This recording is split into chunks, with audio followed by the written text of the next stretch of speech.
We're live. Diaz. I'm refreshing to see when we go live.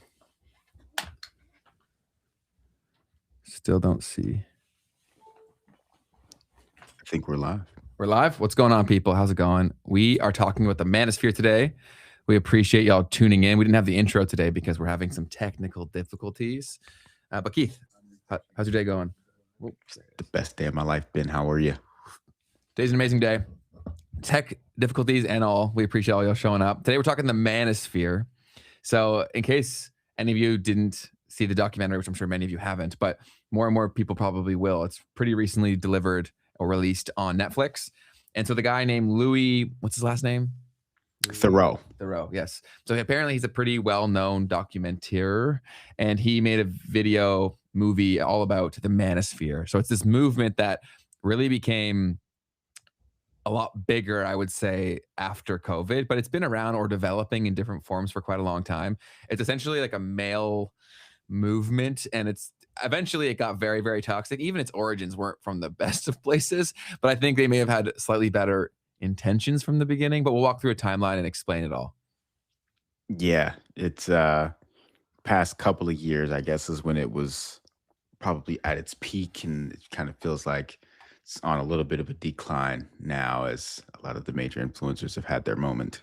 Well, I also think that most of these leaders in this movement, they rely on like looking incredibly charismatic and basically never being challenged, right? Because if you make the criteria so specific and one that you won in, how could anyone ever challenge you, right? That's what I found so fascinating about this documentary.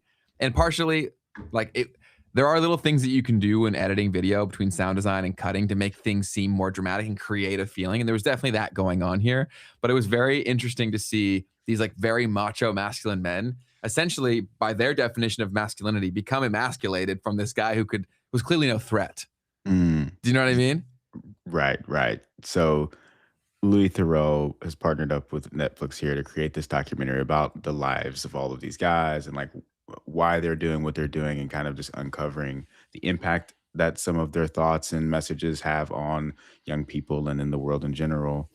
And the guy's like pretty small. He's like very unassuming. You wouldn't think much of him as far as from a physical threat or anything like that. And there's even a moment in the movie where he like does like a punching bag thing. Yes. I guess it's part of the whole image, right? Because he you leave that in the movie, but he looks absolutely ridiculous trying to like punch this bag. So it's kind of funny to see. Yeah. From a producer standpoint, I'm sure they tried to make that whole thing happen. Like I guarantee that was a thought before they even went there, right? Because that's a perfect visual to depict like the difference between them. And at the end of him, his big coming of like his final hurrah was him doing a good punch. So I watched the whole thing. Today we're going to walk through the characters that are involved, because some of them were popular / are popular. And they also, the growth of this movement is very much connected to social media strategy, because one of the biggest names, Andrew Tate, he really became famous because he pioneered something that's now incredibly common, which is like this clip farming thing. And that's really how he blew up. And so, yeah. What is clip farming? Great point. Yeah, great question. So clip farming is essentially taking moments from a longer form piece of content. It used to just be YouTube videos, sometimes streams, but now a lot of it's like IRL streaming, which stands for in real life. And so what these people will do is they'll essentially try to manufacture moments for the purpose of mass clipping. So they'll have a bunch of different people on a bunch of different accounts trying as everything they possibly can to basically flood the algorithm with someone's face. And Tate was the first person to do this, which is why he blew up in such a major way. The first, I'm sure he wasn't the first person ever, but like the first person to have crazy breakthrough viral success with that.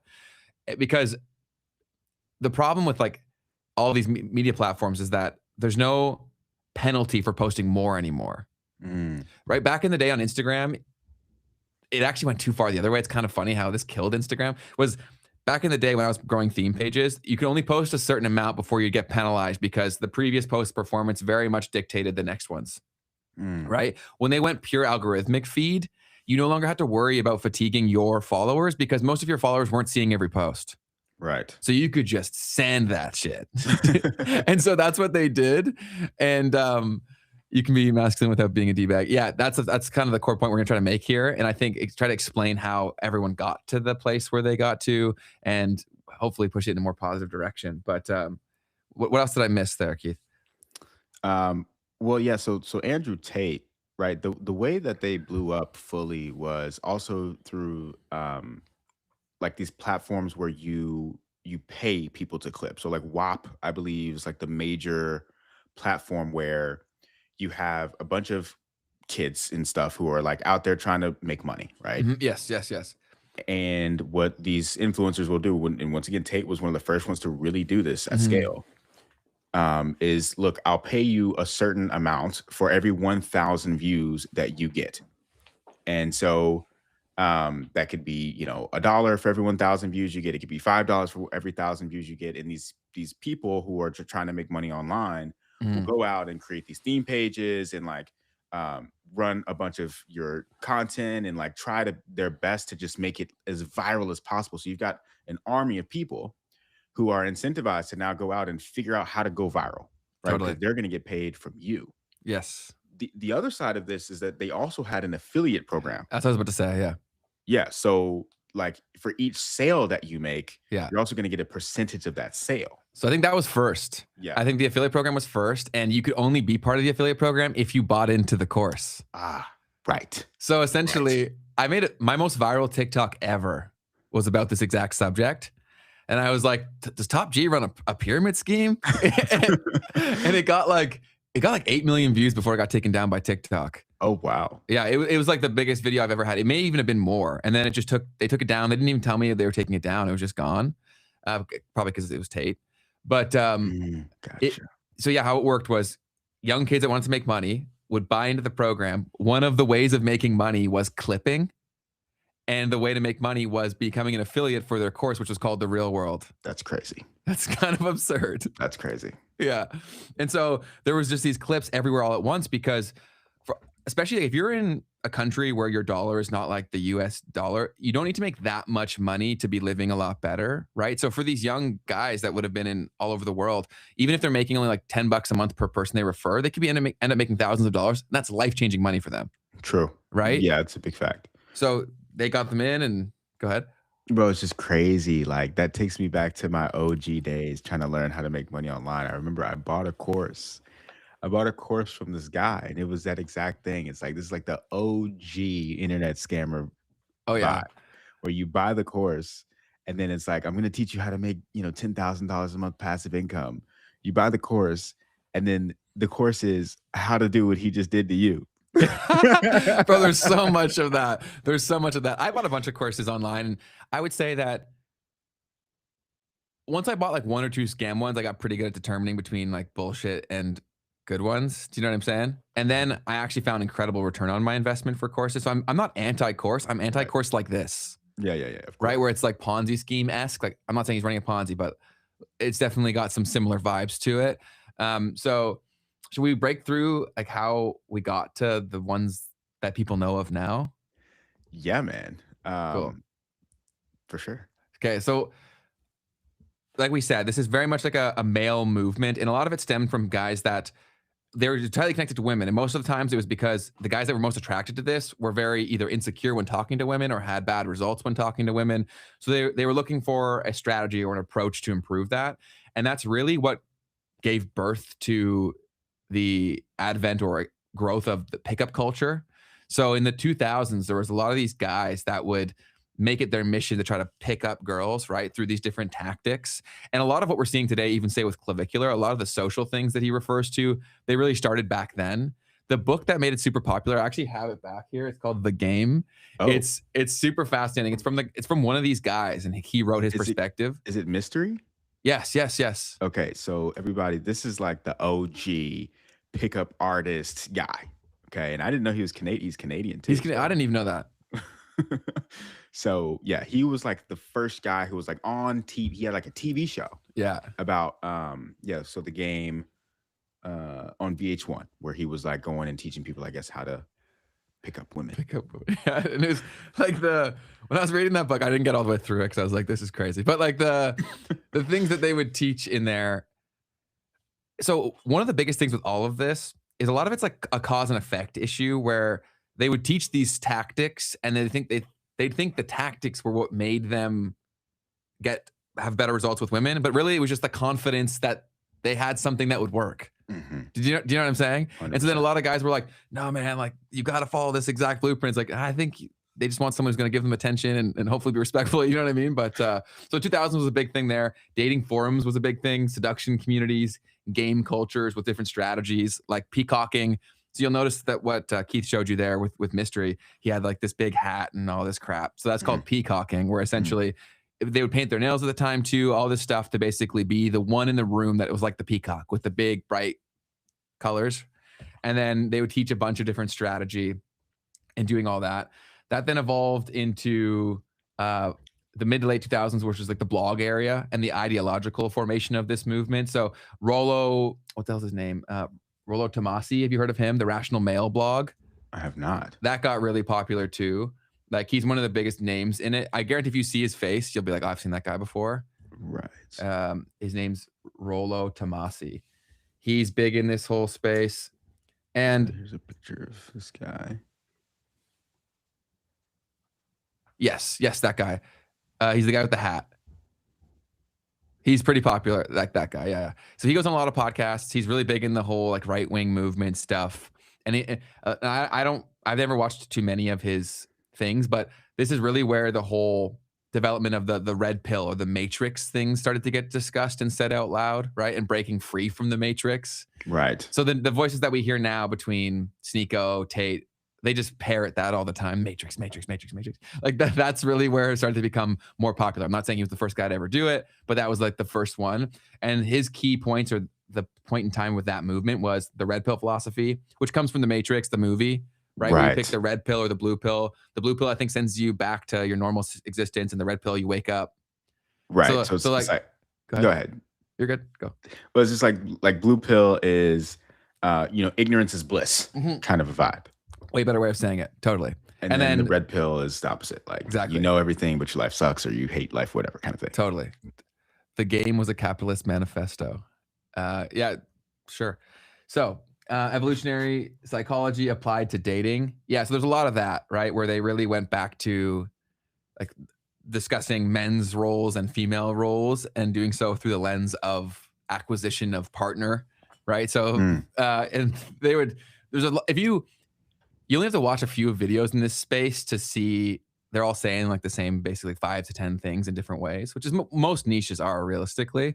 But these were the earlier days of that. And then this is really, really where like the critiques of modern relationships started to like become a major thing, where they started to push about the desire for a traditional woman or like a traditional values. Yes. That is a big kind of thing that's happened here too, because I actually just saw a post this morning that says something like Gen Z has like tripled their belief in God. Yes. And like what I've seen is this combination of like traditional values and like Christian values that have kind of come together with this movement of the red pill alpha male thing. Totally. And I'm not super religious, but I would think that the religious pieces would be more healthy than a lot of this stuff, but I'm not in either camp, so please let me know in the chat. But also with the economic situation of the world and everything going on, like I guess how could they not get back to religion at some point? That's an interesting point for sure. Because I'm very curious to think about like what is it exactly that's driving Gen Z to believe in God at a higher rate, right? Well, I think people are incredibly impressionable, right? Especially when you're that age, right? And so it would only take 1 or 2 confident people to go into that space and be like, kind of like Jeff Booth's thesis, right? For why he thinks that the world will switch over to a Bitcoin standard is because everybody who does, they feel better. Right. So I'm sure that 1 or 2 people is all it would take within a community or a friend group to go in, have a great experience. And regardless of which religion you're discussing, like typically people that go to church and are actually like actively in it, for most part, like they're pretty nice people. Right. And so that would lead to like, I don't feel like crap after this. You know what I mean? Whereas everything else online, you would. Yeah, that's a good point. So there's that. And then it evolved in 2010 to 2014 with Reddit and like the explosion of forums. And biggest communities would be like the Red Pill forum on Reddit that had a lot of people. I can only imagine. We should have found like the best posts from in there. There's Yeah. probably some crazy shit. Yeah. And then another one saying, which is MGTOW, which is men going their own way. Okay. Yeah. Big old forums. And then subgroups emerged like what's this? MRAs, which is legal and social rights focus for men, I think. PUAs is pickup artists. There's also, when I was reading the game for the bit that I did, there were so many acronyms that they had within this community. Yeah, let's actually look at one real quick. So, men going their own way. This is a Reddit forum saying, "Can someone explain to me, a 31-year-old female, what men going their own way is and why they'd want nothing to do with women?" Because fascinating. Let's try to understand. So this guy says, "Men going their own way, in essence, is a philosophy that modern heterosexual relationships are inherently risky for men, and that it is better for men to avoid such relationships than to engage in them. The nuances of the whys of this are inane and socio-politically fraught, but as with most controversies, they are built on certain kernels of truth. Women can baby trap men. Some men going their own way peeps are legitimately afraid of that. Others use it as ammo for argumentation. Mm-hmm. Some feel that the legal system is stacked against stacked against men in the event of civil legal disputes between heterosexual couples. There may be truth to this in certain aspects, but not others. And in any case, the specifics of a case may cause an outcome contrary to the stereotype." I could go on, but you can think of it like this. It's a crystallized philosophy of mean world syndrome, particularly focusing on both real and perceived slights from women and society toward men. Mm-hmm. It may be a rational response to a bad situation, or it may be an irrational reaction to reading too many bad posts on Reddit. As I said before, some of these controversies contain kernels of truth. Yeah. That's the scariest part about all these extreme movements is that they pick like the one or two things that have a degree of truth, and then they'll like have that be the anchor, and then throw in a bunch of other crazy shit. Facts. And I mean, and that's a very effective way of, of convincing someone of an idea. Mm-hmm. So this mean world syndrome is a proposed cognitive bias wherein people may perceive the world to be more dangerous than it is. Mm. That's present everywhere.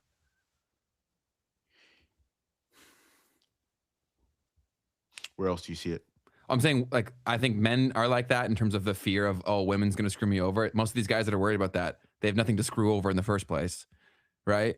And then I also think that women are, because of social media, are now more afraid than the numbers would depict, right? Because if our reality is what we see on the screen, the guys see all these dumb, I'm saying in air quotes, dumb girls that are just trying to screw them over, because that's what these clip farming shows that we'll talk about later, that's what they are built upon, right? So if that's their only interaction with females or women, sorry, that's the right way to say it, women, then that they think women are like that, right? If that's their only interaction on a consistent basis with women, they're like, oh, that's what the dating market is like. That's so not real. Right. But then the same is true for women too, right? Where women think that every guy is going to hurt them.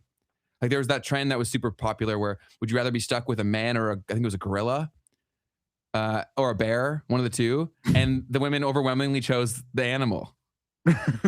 Like it's ridiculous on both sides, but I see where they're coming from, right? Because that's also a scarier part about the men's side in this is that a lot of the things that the women really bad role models, it's like, okay, in the short term, it's only screwing over the individual, whereas an angry man can get violent, right? There's not that many angry women that are going to be physically violent. Can you further explain, like, when you're saying that if we had two like stereotypical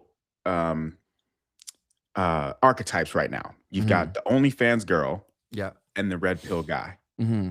And for the OnlyFans girl, you're saying basically like she's not promoting anyone to do anything that's really necessarily going to hurt anyone else directly. It'll probably lead to bad things, right? But so they're both bad. But the guy one's like an angry man is a dangerous, a lot more dangerous directly in terms of violence, is what I'm saying. You know what I'm saying? Right. Totally understood. So like they're both horrendous. I'm not saying either is good, but producer Kurt, who used to be a producer for the show, like that was his whole point, was that these guys are creating potentially like violence, right, in what they teach. I think with the bad girl role models, eventually the spillover may create violence, but it's not as like direct or instant. That's you know true. what I mean? Yeah, that's a good point. So to finish this one though, because this was interesting and it ties into everything you're saying. Mhm. The mean world syndrome, this cognitive bias wherein people may perceive the world to be more dangerous than it is, this is due to long term, moderate to heavy exposure to violence related content in mass media. Mhm. It was coined during the television era of the 1970s. Mean world syndrome was initially studied as an effect of broadcast media. Subsequent research has shown that social media platforms also play a major role in its spread. There you go. Mhm. Yeah, and we're getting some great contributions from Discourse Play Boss and Sir Night Night, where they're saying that either they started like this or they're definitely used like this. That there were political incentives to these movements, right? They essentially served as conservative recruitment pipelines. Mm, That's it, right? They captured the moment. So whether that happened organically or was manufactured, that was totally what that was. that's fascinating to think Yeah. about. I mean, it definitely happened. Oh, for sure, Just across the board. because oh, why are you struggling to get dates? Why are you struggling to get women? It's um, because these women don't fit these Christian values, and you need to go to church and find one of these, and that's like the answer to why you're struggling is because you're because you're supposed to be a conservative man, and that's not what the rest of the world is showing you, kind of a thing. Yes, totally. Yeah, yeah, yeah. And there's when you watch the movie, like there's so many hypocrisies like littered throughout all of it. Like there's so many things that are just so hypocritical. And the cognitive dissonance is very real across everyone on the internet these days, right? Because you're forced to do that when the world is so different from what you see when you go out in the world versus what you see in your phone, but you're spending more time in your phone. It's a Mm, very difficult thing. We're so not mm. meant to do that. And I also think that content, truthfully, most people should not spend much time on social media, period, because unless you're pretty well trained on how to use YouTube and you have a very specific plan, even that can suck you in and waste most of your time. No doubt. Like totally. Short form platforms, no one has a chance. Like there's no world where that becomes a healthy or constructive thing on an ongoing basis, unless you're just trying to numb your brain and your algorithm's all like puppies and cats or whatever, and that you just strictly want to give time to that. That's fine. But anybody out there who's scrolling because they're making their life better, that's horseshit. Like I know a lot of people that a lot of buddies of mine who have been wanting to start a business or change their life, and they've been consuming inspirational content for like a decade. That's So crazy. clearly, it Yeah. doesn't work. Do you know what I mean? Yeah. Yeah. Oof, it's a tough one, man. I've realized because I downloaded TikTok to start posting stuff once my YouTube started to get some traction, and like I started to use TikTok a little bit. You know what I'm saying? Mhm. I got sucked in Yeah. a little bit Oh, it's so good. It's addictive, man. for sure. I finally have completely kicked. I mean, I just delete it off my phone when I'm not using it. That's Um, I do that all the time too. That's important. so this week I've like put all my short form apps on the phone. Okay. I've actually got a way that I was thinking about today to how I can make sure that I don't still use it. Mhm. But Ben, you might know what I'm talking about. I've got this little app on my phone that can help me with that. Okay. Yes, But yes, yes. but in general, um, I've so far not even opened my TikTok without going directly to it Just a to film. create something, which Yes. is a crazy thing that you have to like figure out in your It's brain. it's too good, man. It knows us too well. It can capture data too fast. But, Yeah. I'm seeing some good stuff in the chat here. I'm trying to, um, is I can't, find it now. It's moving too fast, but we appreciate all y'all hanging out with us. The chat's Um, moving too why fast. That does means your own thing have to involve women? Exactly. What does that have to yes. do with your complex issues? Yeah. And then someone else said a really good point was that a lot of these guys are married or in deep relationships, right? And someone said, is that how they got their wife? It's like, probably not. Do you know what I mean? And it was Yeah. so the Louis guy did such a good job, man, of because the corner that these guys back themselves into is that they flex at the status of like, oh, my girl's totally cool with all this stuff, right? They say that out loud oftentimes. So Louis was just there with them, and then was like, would asking, being like, are you actually cool with this? You know what I mean? And it was not comfortable. Sitting here trying to find this clip from Myron Gaines where he like had this debate with a Christian guy. And because there was this weird thing where so basically Myron was trying to say the Christian guy was saying, "Oh, you're actually not promoting like healthy stuff, whatever, blah blah blah. I found my Hmm. girlfriend. I wasn't listening to none of that stuff you were talking about. I didn't use any of it." But Myron Gaines, who's the guy on Fresh and Fit, there's like the very Mhm. big podcast called Fresh and Fit. They do That's live crazy. streams and they like basically get a bunch of girls on there and humiliate them. And Myron Gaines was like, dude, you actually found your girl now because you watched me. Like, even if you weren't into this, even if you don't agree with it now, Yeah. you still used it to then, go out and do this. And it was just like this interesting situation. But I guess it's like the counter to some of the things that you were saying too, just Mhm. around like all of the different angles of trying to look at There's how yeah. this all goes down. There's a lot of good comments here in the chat. So 589 Chicken says, women hold the responsibility of their fears, which often reflect bad decisions. The same truth applies to men as well. Yeah, I think it's honestly just a lack of accountability across the board. All of these problems are associated with too much MTV. Yeah, it's funny. That's probably where a lot of it started, like Spring Break and all that crap, right? Yeah, yeah. But yeah, a lot of it's a lot lack of accountability because like a lot of the men, the problem is like the guys that are the top men, they're dating a lot of the same women, right? And then so it's like that they shouldn't be doing that. But then again, the women oftentimes know that that's taking place and they still participate. Right. So it's like the problem is on both sides. Yeah, I mean, MTV is an interesting one. Like, wow. MTV was a shit Um, show, dude. wow, it definitely shaped I guess like we were probably the last ones to Yeah. really see MTV. And I was in Canada. So for us, it was called Much Music, but same shit. Oh, interesting. Mhm. Okay, okay. Um, because it was music as well. Well, I guess it's music television is what it was Mhm. stood for. But then it turned into like all these reality shows, the like Yeah. Love Island types of things that, Oh, God. started there and then evolved over time to that. But Jersey Shore. Did you guys ever watch Jersey Shore? That's pretty close to you physically. Jersey Shore. Yeah. I saw that big time. That was super popular. Apparently, I just said some red pill shit. I don't even know. That's also people on the internet are like so absurd. Like, if you say anything that's loosely associated, and we also said there too that both sides have things that they're saying that are true. They're just very embellished, right? And that's also what someone else said earlier, where they said a lot of it started off with some decent advice right here. Um, the Manosphere went from niche relevant content that was mostly legit on improving yourself and how to avoid sketchy situations with women, but then they had to keep it going. Yes. And by going crazier and crazier, because we talked about this, right? The silent push of the algorithm.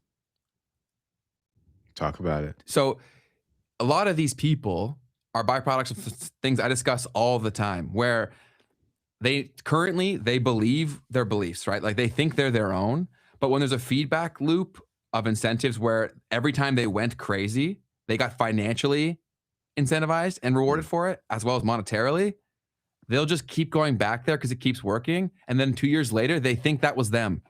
Do you know what I mean? mm. Like they Right, think they're that passionate. It's like, no, man, you're that passionate because your financial and your social status is based upon that. right. So it pushes you farther and farther to the extreme. It's a crazy thought for sure, man. That most people that you see Yeah. have big audiences that talk about a specific subject that is controversial, they'll natively be brought there. That's also, again, like I repeat my tweet that's on my thing the whole time is that because until you realize that, everyone that you see, you're gonna be like, this person's crazy, but people don't realize like they're crazy in a different font. Yeah, it's interesting, man, because you'll see too when people are not at all like popping and they'll try to like they'll try to take the extreme. They'll try to use the most extreme version of what they've seen as a way to Totally. try to like get traction. But if there's no substance there, it's not gonna work. No. Well, even the guy from the movie that we'll get into here in a moment, he literally said, because Louis was like, why would you do all this? Like, why not just be a good person? We talked about this on the show too, right? Where I said it's so much harder to grow an audience if you're a decent person. Yes. It's way harder because you get shit on either way, Facts. right? Like I've been giving away free information on the internet for like 10 years and I've gotten like so many hate comments, Yeah. right? So like, even if you're just giving shit away for free, people just suck. So they'll Yeah. still shit on you. So he's like, fuck it. This is a guaranteed route to success. I'm just going to go make my money. Yeah. Wow. That's a really good point. You're gonna have to deal with it in either direction, and then eventually you can see with this guy, the HS TikToky guy, he convinced himself that basically anyone who's criticizing him in any way is clearly just a hater or like Yeah, that's their great. opinion doesn't matter at least. Yeah.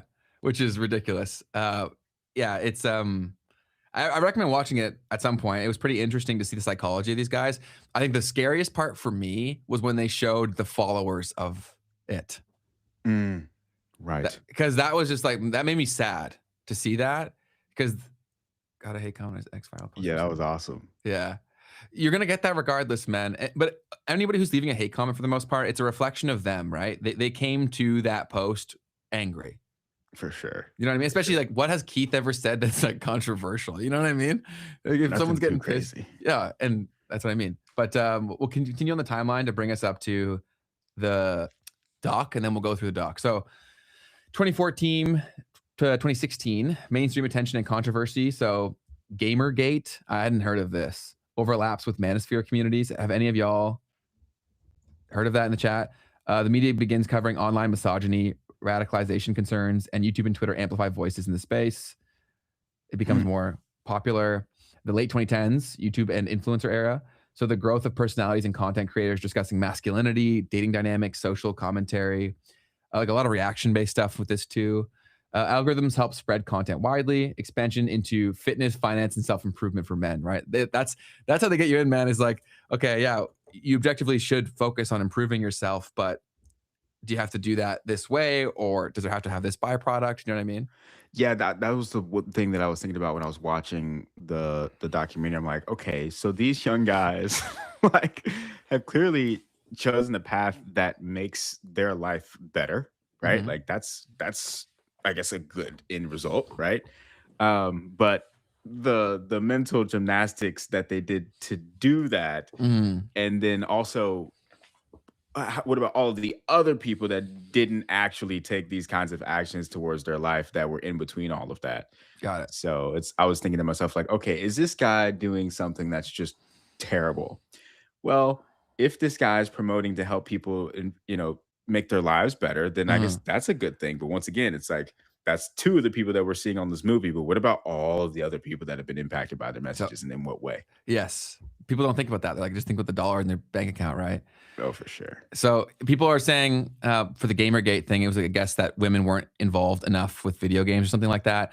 Hmm. And there's craziness all across the board. Like there's some stuff where I hear come out of women's mouths where I'm like, you didn't think about this for 2 seconds. And the same is true on the men's side, right? I think a lot of people just default to whatever makes them look the best or makes their life the easiest in the current moment. So that's the hard part about all of this, right? Is that we've been so divided where if you even try to talk about this stuff, people will just cherry pick where you say one thing that could potentially be construed as rude or against their side, and they'll obsess over that. Be like, for an hour, they'll be like, he said this, he said this, he said this. It's like, holy crap, it makes it impossible to have a conversation. But yeah, so there's craziness all across the board. And then 2020 to present is where things got to a different level, and that's because of TikTok, because the flow of something going viral is just so fast.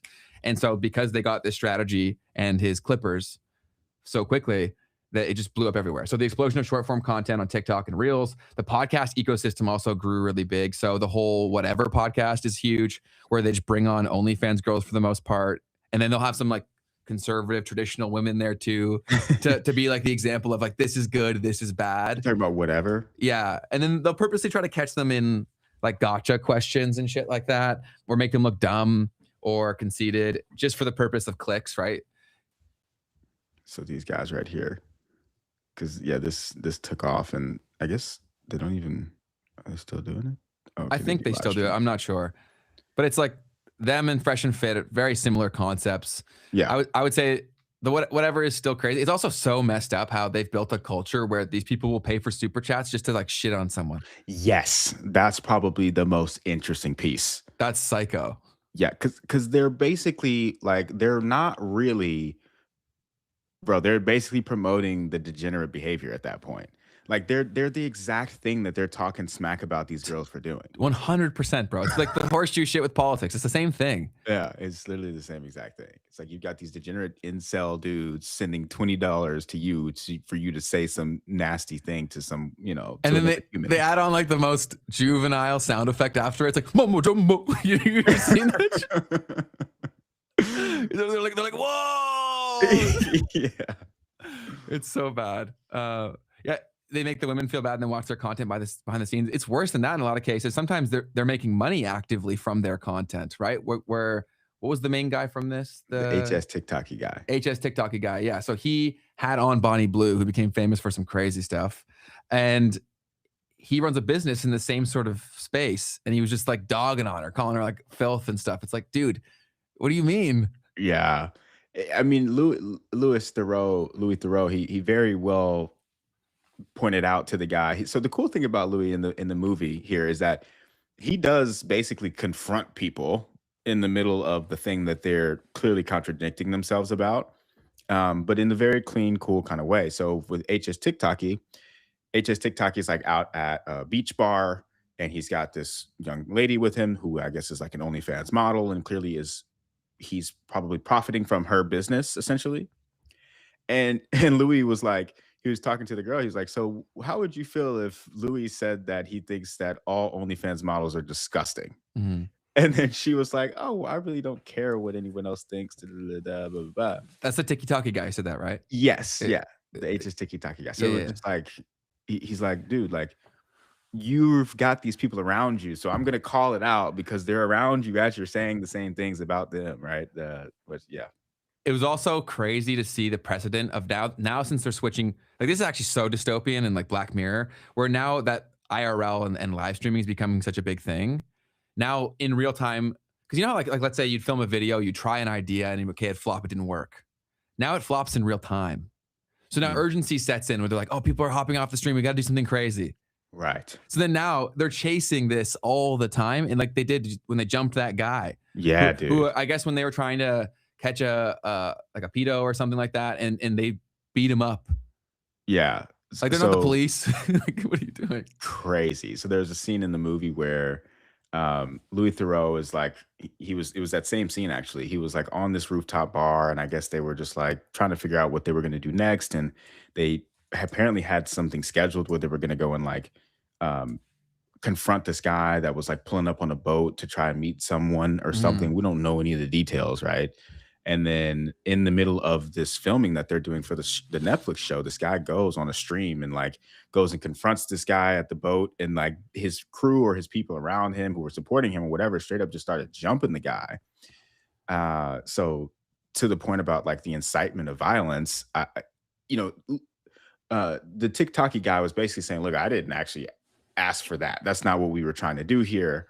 But at the end of the day, when you've got this kind of energy around you and you're promoting, like, what were you trying to what do? was the best case scenario? Yeah, like, uh, so big problems with that. And in general, you pointed out, Ben, when we were talking, like this culture around like going and fighting and stuff, and like getting paid to go and do that, and it's just um there's some danger in that aspect of all of this as well, for sure. No doubt, man. And so this is a good comment here. So in my opinion, materialism ruin relationships. You have guys working at Wendy's trying to take women to Nobu. So that because that's been a thing in big cities for a long time because they were around it. But social media brought the big city culture to everywhere. Mm, that's And it so true. also made the dating market international. And Mhm. we've talked about this before where like if you're not young or you haven't lived through social media dating, like you don't realize how pervasive it really is. But any girl that's like openly public on social media and posts photos, like they've had DMs with people that are somewhat famous if they're a pretty girl. Like that happens all the time. 100%. So that was another thing about this movie that I loved, or that I got to reminisce on, was it was a lot of it was in Miami. So I Mm. was like, oh, this is hilarious. But that idea of Wendy's, working at Wendy's to take someone to Noble, that is 100% of the vibe that you would have in Miami. And it's crazy. It's another one of those things that can definitely keep people kind of trapped. And it's not just like taking some girl to this place. It's in general that idea of you're working to make money so you can use it to go and do something that's out of your means. It's also one of the guys who was the fan said that he moved to Miami to make it. Mm, right. With Hollywood, okay, you're trying to be an actor or Exactly, Ben. what is the What thing? are you going to Miami Yeah, to do? that's what I'm saying, man. Crazy, bro. That's actually insane. You're going to basically learn how to scam people. That's the only thing that you could possibly go and just move to Miami and do, brother. I'm sorry. It's so good. It, Uh, wow. that's Fascinating. So getting some funny stuff in the chat here, man. So Hard Reset says it's because social media is telling girls guys are worthless if they don't make 100K type of stuff. So it's all across the board, right? Everything is so extreme, and also people only see what they see in front of them, right? So it's also kind of hard to blame like young women or young men for thinking that everyone makes a ton of money. Because if they go on social media, everybody they see on there makes a ton of money. Yeah. Yep. There's a clip. I guess I'll go ahead and bring it up now. Yeah, go for it. It's an older school Andrew Tate clip. Oh yeah, here's one. Instagram is the original dating app. Oh yes, that's like most of what it is, man. Oh man, so did you find it? I guess I'll just play this one. Yeah. So Andrew Tate talking about how to get a Ferrari. Anyone who does not drive a Ferrari is a lazy idiot. It is that easy to get rich in the world today. How do you get rich? Name a normie job. Making coffee. I'm going to tell you how to get rich as a barista. We have a man who became a billionaire from salt. Yeah. You can all put salt on. He did it the best. So the first thing you need to do is get very good at making coffees. Then you need to solicit attention. Well, you can make coffees in a fancy way. You can hire a videographer. You can get a nice video made that's well cut with some fancy music. You begin to put them on Instagram. Now you have attention. How do you then turn that attention into money? What you can do is launch your own coffee brand. You can put your face on it because your face is now a recognized brand. Or you know, you're making $10,000 or $15,000 a month. You can start to do tours. I'm going to do master classes on how to make coffee. 20 people only, $1,000 each, just 20 grand for a day to teach people how to pour milk in a cup. Boom. You put in a little bit of effort. Now you drive a Ferrari. Done. So, if you don't drive a Ferrari, then you're a loser, he said at the beginning of the clip. Yeah.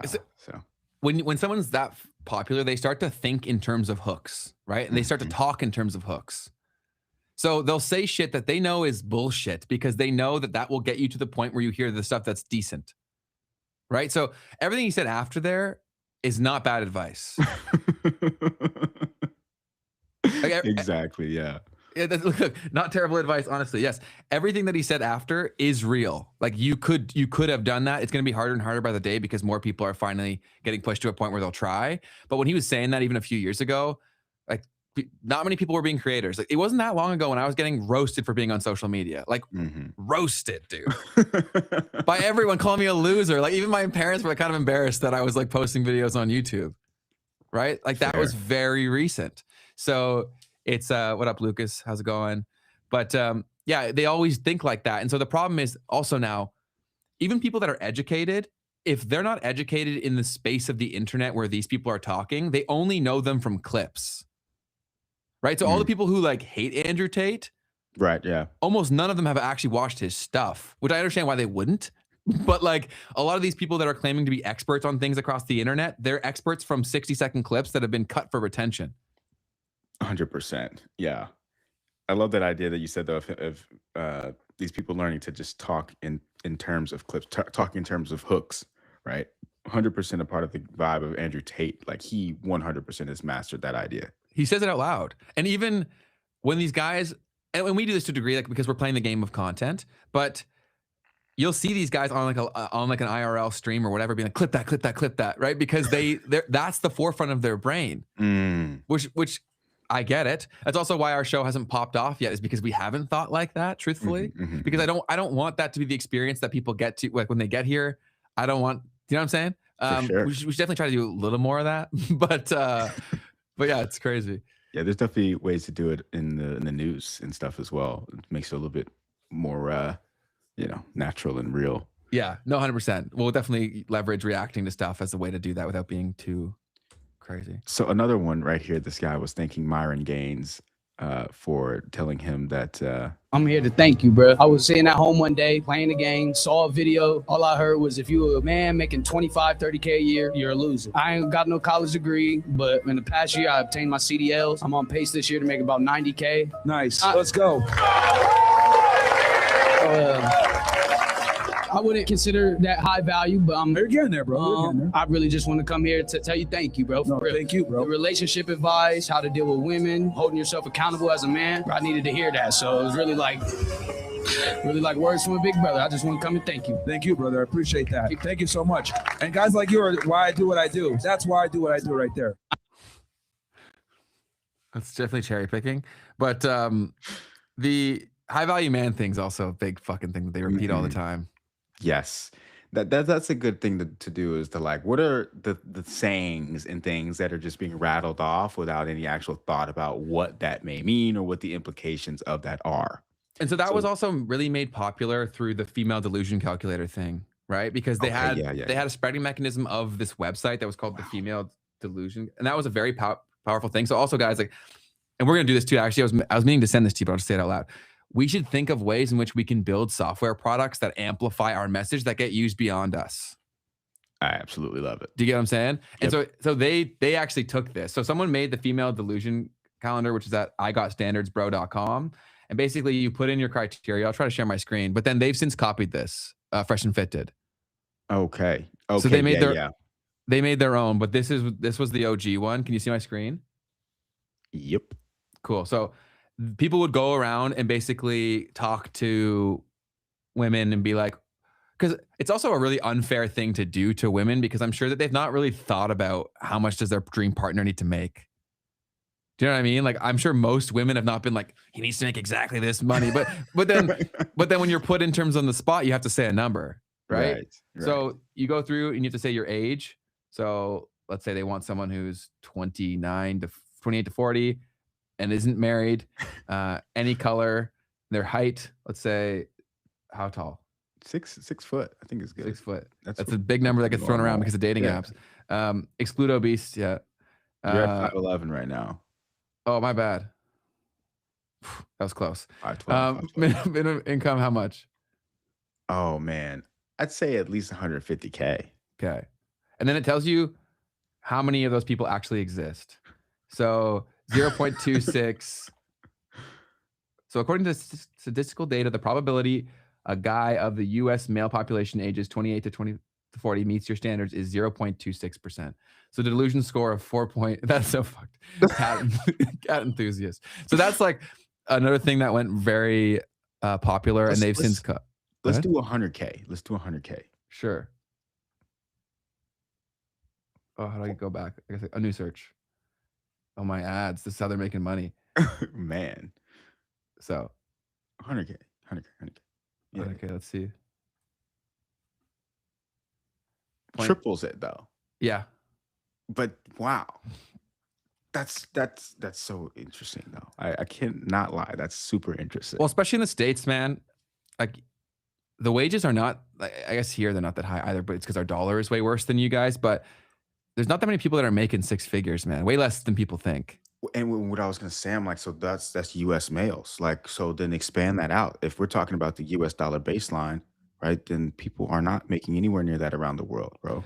It's the distortion effect from social media algorithms, man, where when you go on there and almost everyone you hear talking is saying out loud, I'm making this much money. That's not normal. It's just been normalized. Correct, man. I saw this reel yesterday of this guy who was like, I forget that I was trying to do something nice for somebody, and I forgot that normal people can't do the type of stuff that I do. He was like, I'm out here in Kuala Lumpur, and I was like talking to my friend, and I was like, oh, I'll fly out your brother, no worries, da. And the guy was like clearly not vibing with what he was saying. He was like, what, like, didn't I just say something nice? I said, I'd fly out your brother totally free, no problem. Like, you can come hang out with us. And the dude was like, bro, my brother has to work. And so the dude was like, I just be forgetting that normal people can't do this kind of stuff. I was just like, oof. All right. But yeah, it was just an interesting kind of way of going about it. He's like, I'm 21 and I did this for myself, and nobody should, what I do is not normal. So yeah, the word normal is fine, because people were like coming at him in the comments and stuff. And I was just like, I get it, but there's definitely a way of going about with that story. So I was like, such a beautiful story, but you really ruined it with the way that you put it, man. I think because we've moved to this 6-second attention economy, that nuance has just been completely lost, because there are like fractions of truth across everything, right? Like even that guy saying, okay, I was willing to do what wasn't normal, so I should expect that to be normal for me. Do you know what I'm saying? Like what I got from it. And there's a degree of truth to that, but I think you also kind of have to, and the problem is that most of the survivorship bias exists on the internet, right? Where there's these people who got through to the other side. And so then they're just like, so their empathy just completely dissipates. Right. They're like, because I did it, like you should be able to do it exactly like I did. And the problem is that like, if they actually followed the advice and like did take it, they probably could get a lot of success, but then also dynamics change too, right? It's a lot like the older people that are saying like our generation's just lazy. Correct. It's the same sort of situation where like if anybody who's like saying that about us, it's like we probably work way more than you and get way less in return. So the lazy thing is a lazy argument. That's just present all across the board. And the only way I think we really solve that is having more conversations like this and breaking down these walls that have been built up, because basically we've been going through life like this by having the phone in our hand. And so everyone is like this and we're screaming at each other thinking that they've had the same experience that we've had. So true, man. So instantly you get to a place of like, that person's so stupid. How do they not know this? Yes. Yeah, that's a good point. I've even had to like catch myself over the past few weeks about a lot of this stuff. I was talking to a family member. I was asking them about like the war in the Middle East and like if they were in school, like were they hearing about any of this? Were people talking about any of this? And I even at one of my good friends, I asked him like, hey, like, have you ever heard of, I asked him in a very patronizing way, this was messed up. I was like, did you know that there's a war going on at all? And what did he say? He said, yeah, I heard that there was some stuff going on over there. Yeah. Then I was like, have you heard of the Strait of Hormuz? You're hitting him with the real stuff. Yeah. And he was like, the what? And I was like, oh, okay. Like, that's fair. Like, because I only really heard of it during this time. You know what I mean? Like, Totally. I really didn't know that existed or that it was such an important piece of the world. You know what I mean? Like, I knew that there was a lot of oil over there. You know what I mean? But I didn't know the significance of a 21-mile strait. Yes. So I'm like, yeah. So even for me, like I'm clearly in this little bit of a silo of a rabbit hole. And this is why I'm like screaming to what's going on in the world. And people are like, what are you talking about, bro? Like, relax. Yeah, we're very close to it, right? It's our job.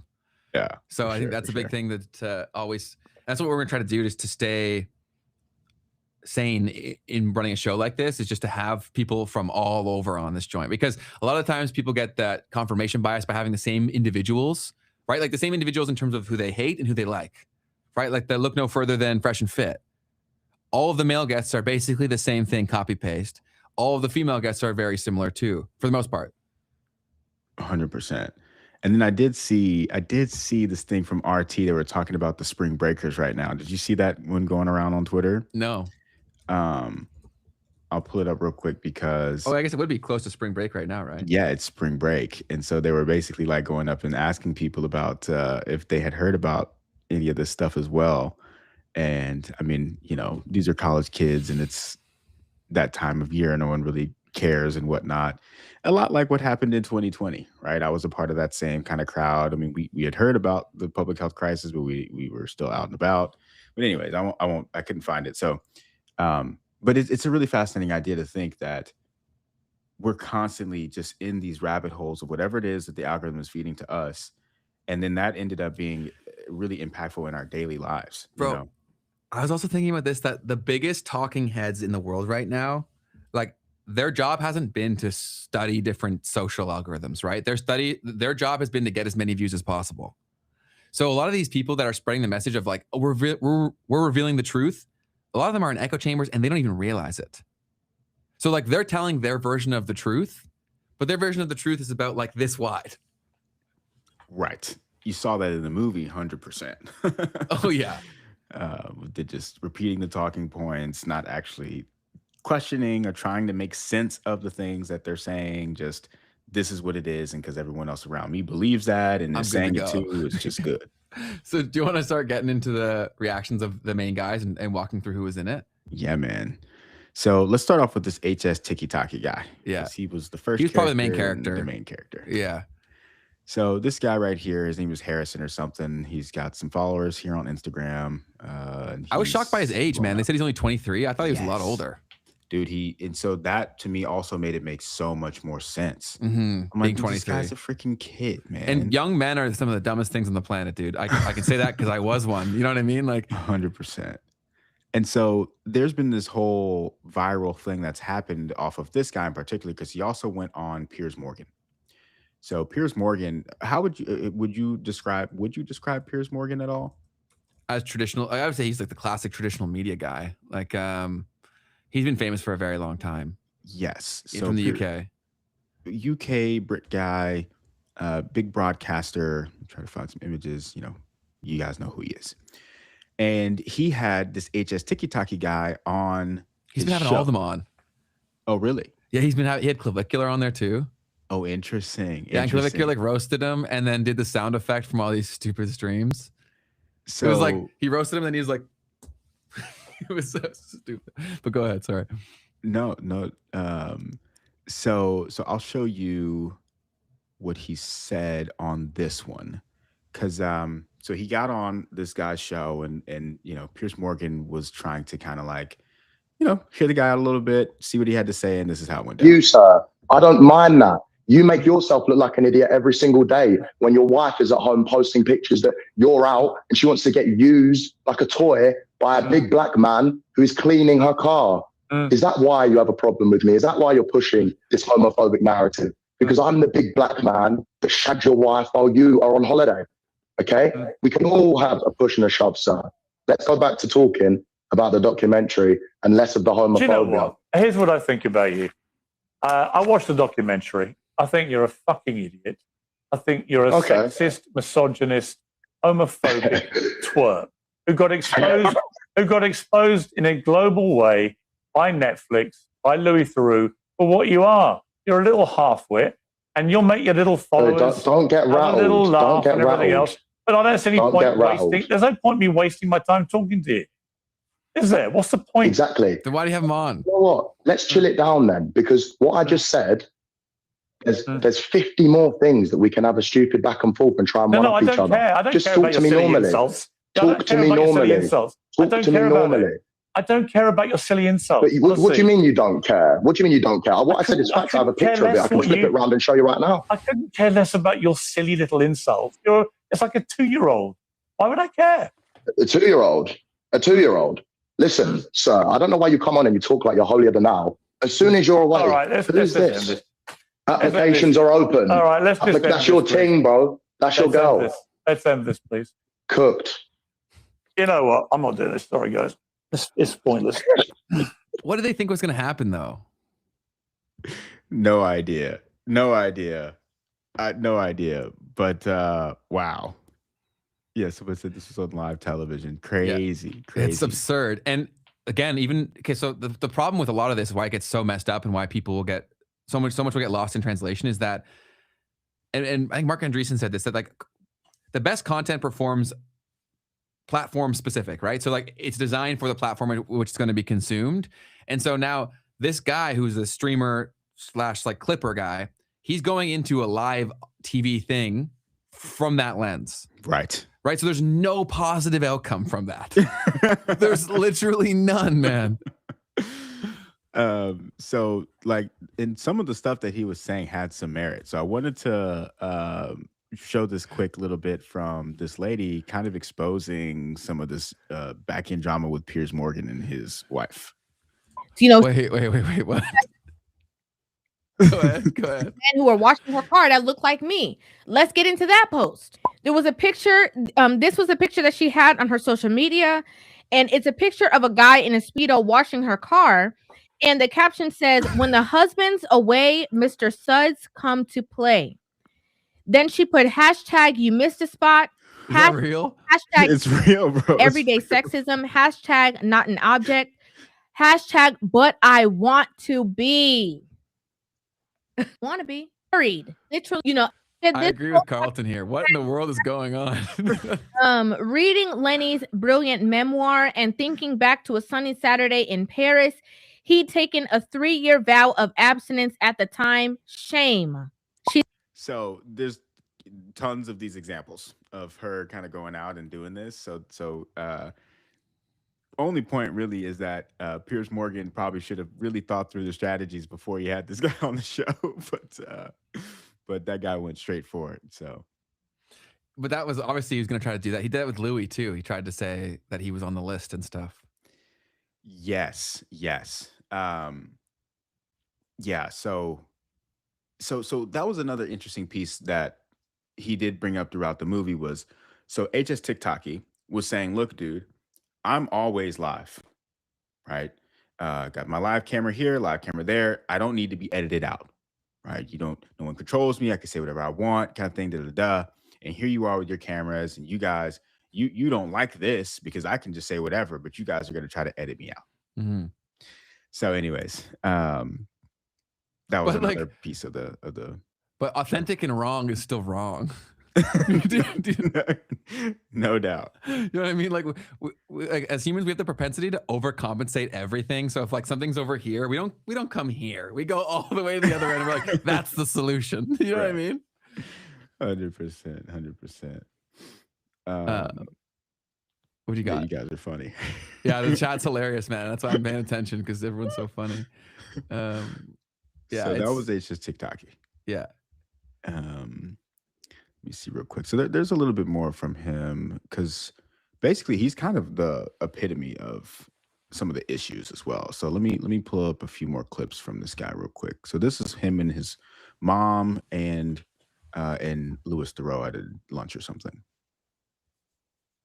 Is this what it was like when you did your things first of all? You just sit in silence for a bit. It's cute. How is it's it? mental from him. Right. What he wants you to do is fill in the awkward gap with bullshit and make yourself sound like an idiot. That's his mom, right? You're not playing is you just Say that again. That's his mom he's with, right? Yeah, he's with his mom. HS TikTok is with his mom. sit there and wait for him to ask a retarded dad question like, oh, are you going to get a hair transplant? So we just sit there and wait for that for the fourth time.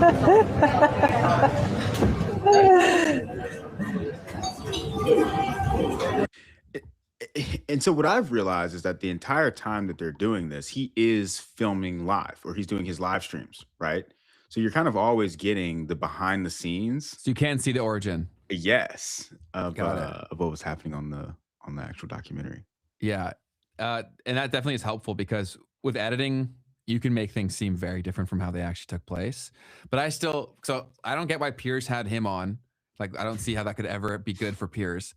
And two, I don't get why these guys agreed to the documentary. Yeah, I mean, at the end of the day, I think he's probably gotten what he might have wanted from it. But he just, okay, it kind of comes down to that silo thing again. Like, I don't think they realize how much of a silo they're in. They think that because people are watching them and like praising them and paying for their thing, that, oh, just amplify my message and I'll just get richer. But the problem with this is that worked because you had a full audience full of ignorance, right? Now, if you cross the chasm, exactly. And now you can potentially watch this with your mom, who's like, "You watch this shit." Exactly. Do you know what I'm saying? Exactly. That's a great illustration. So I don't think they can see that coming. They just totally turn up the knob. Yeah, I will say that we definitely like. I don't want to be mean to anyone, but like watching a lot of it, I was like, okay, there's not a lot of thought going into a lot of this. Mm-hmm. Do you know what I mean? It's just very much reactionary, and you're due to make bad decisions when you think like that. What up, Thomas?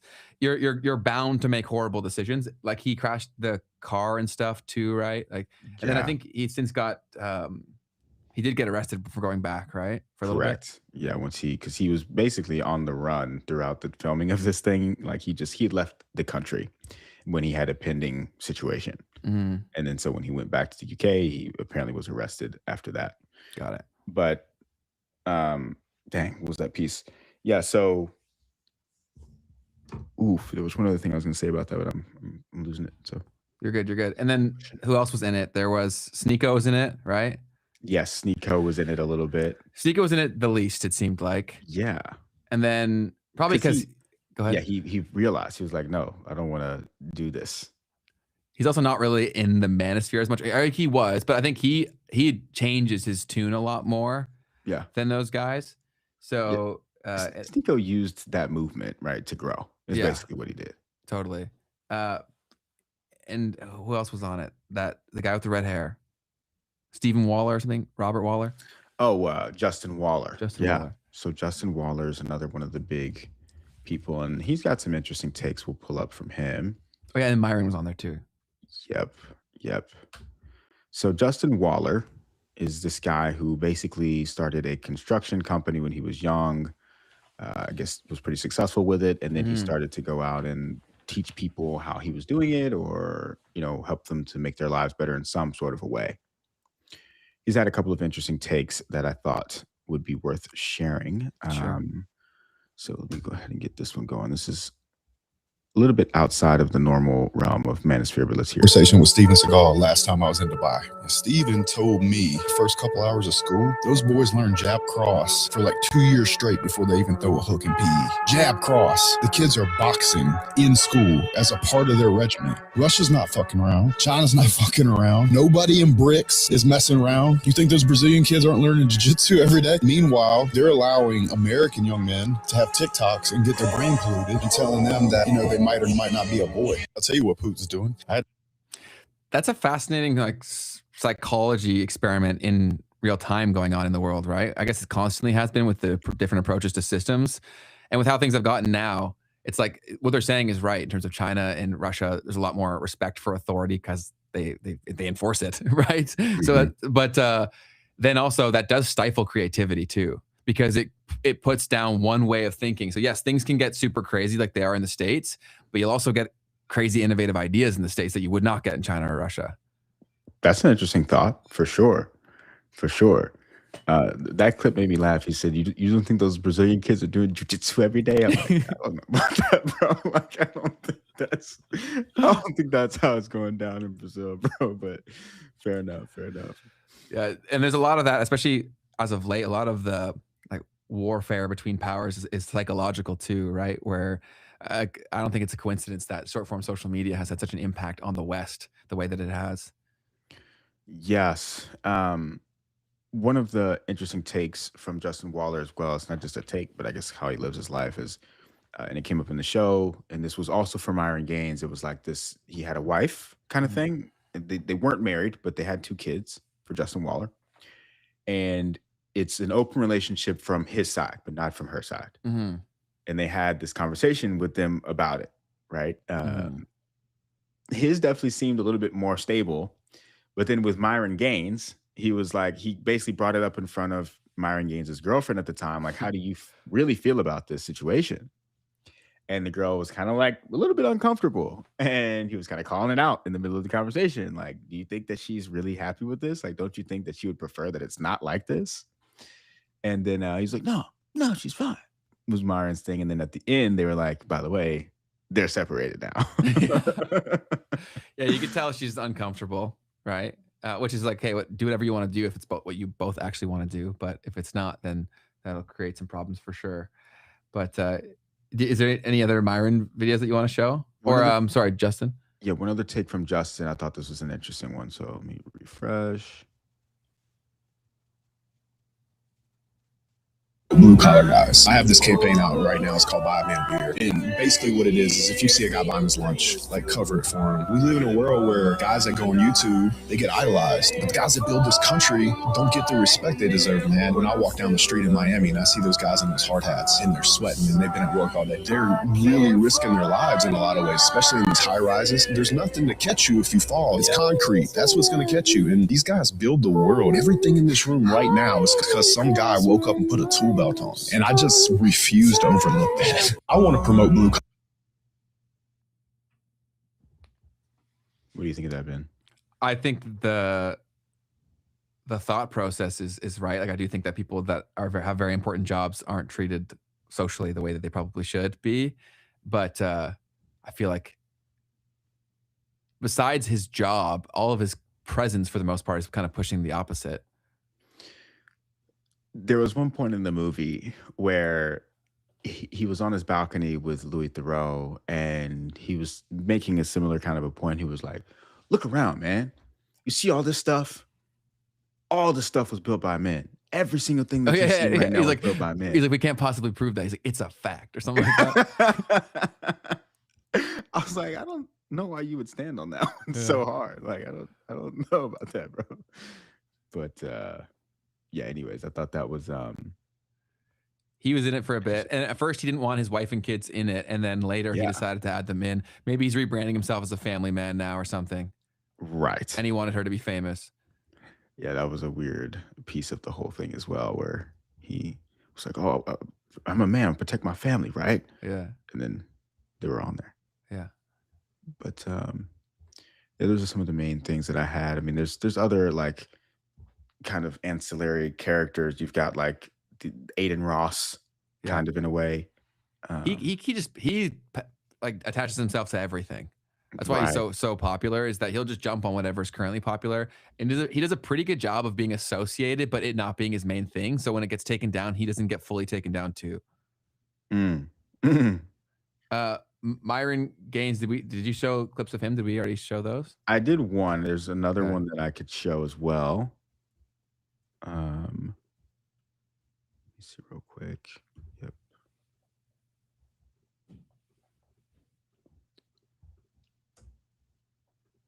Okay, so I don't remember exactly how this went. They're all playing characters. Yeah, that's pretty well the internet at This large. our views, and then we can kind of go from there. So I think women are stupid. They need to be back in the kitchen and second-class citizens. I think men are better than women at almost everything that matters. Jews control America and have too much power. Let's see here. What else? Oh, Jeets stink. They're deodorant dodgers. Okay. Blacks have a perpetual victimhood. Okay. Whites can't dance and their food sucks. Hey. And you guys also don't control your women enough, because it's always fucking white women that are in the front of every liberal movement. So I think you guys need to put them in the kitchen even harder. Okay. Crazy. So, but once again, right, Ben, like as also someone just said in the chat, they're playing a character. They're clip farming. Totally, purely. And they know that those get the visceral reactions they need from their followers. So they go there again and again. Yeah.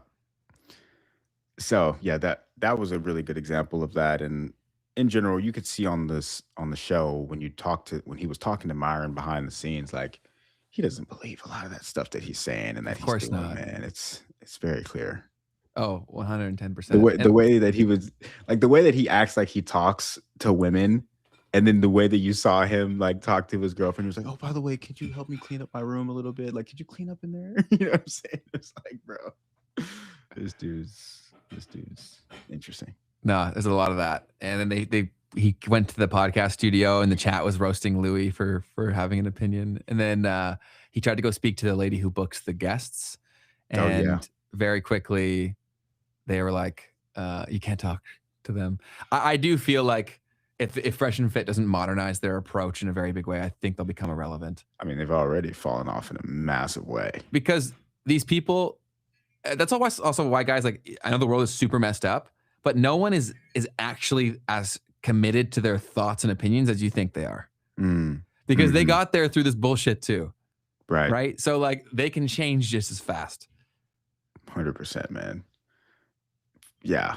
It's interesting. I mean, they also started to kind of like go more like, okay, let's actually talk about how to like make money and stuff and like bring in the experts. And I've seen them start to try to go in that direction at least. I think it's too far gone, man. Yeah. It was like, because you built your audience off of the people who are not there for that, brother. They're really not. Yeah, and we've talked about that before too, right? Where whatever audience you're building in, you too will get the characteristics of those people in your audience, right? So like there's certain like movements and stuff where it's kind of a double-edged sword, because eventually it's gonna come back to you. But yeah, did you have anything else from the Manosphere take? I think that's about it, man. So I would assume that you agree that this is probably close to the end of it in this form. Yeah, I mean, honestly, when it comes to the rise of it is definitely done, right? There's no more growth that I feel like we're going to see in that sector anymore. Yeah, I think it'll plateau. And I also think that I think we're getting pretty close to these short form platforms being like almost unusable, man, because of people just like spamming out short form content.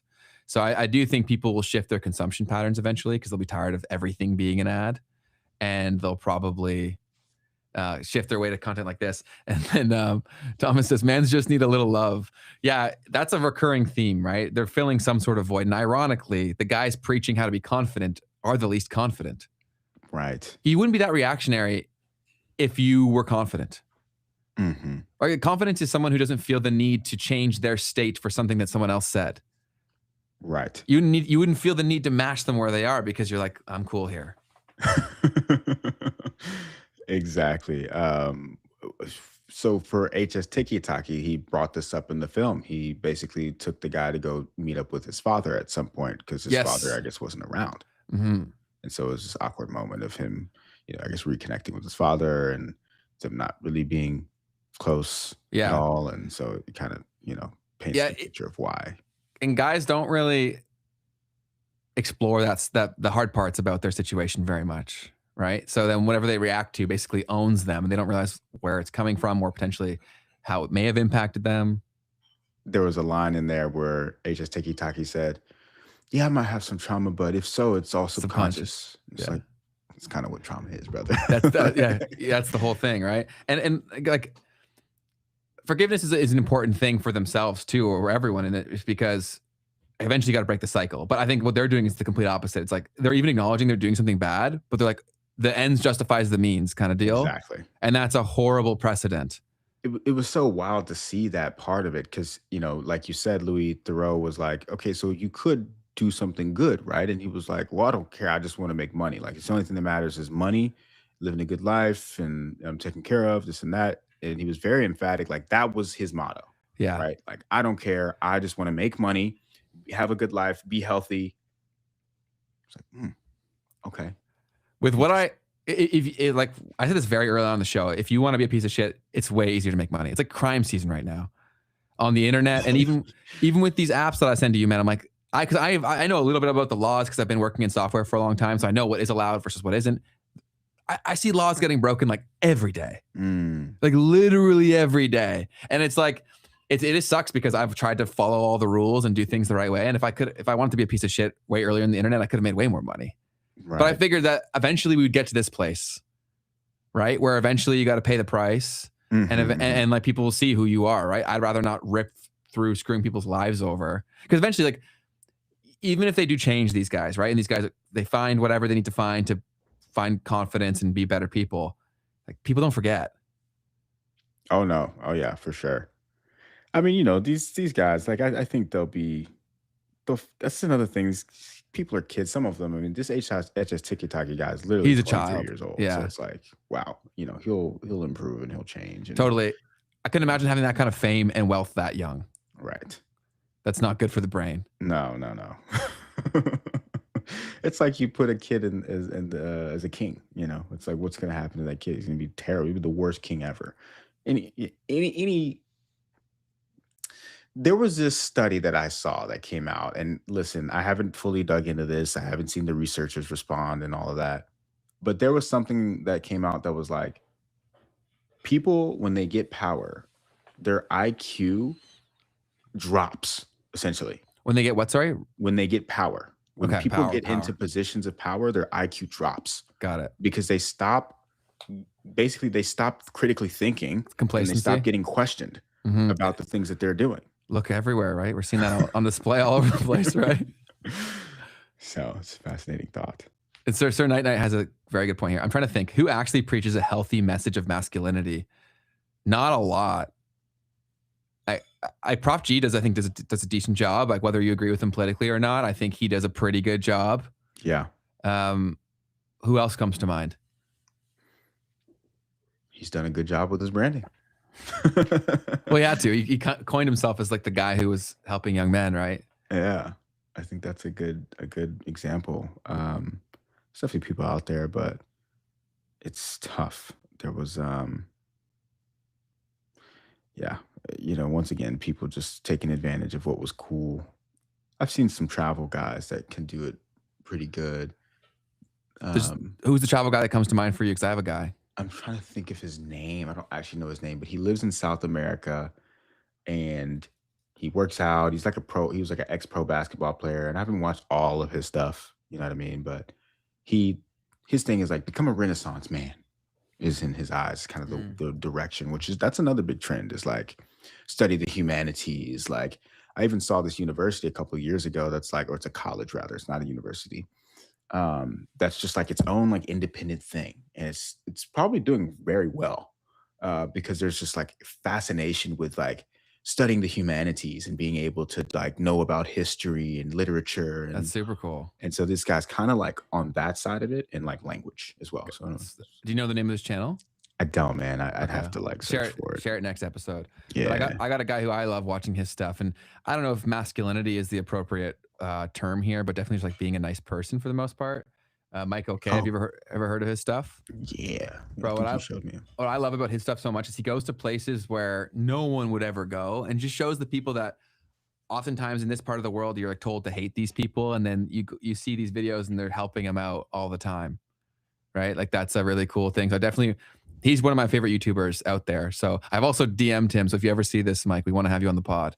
Come on the pod, Mike. But Yeah, man. And then I'm seeing some good discourse back and forth about who are healthy role models.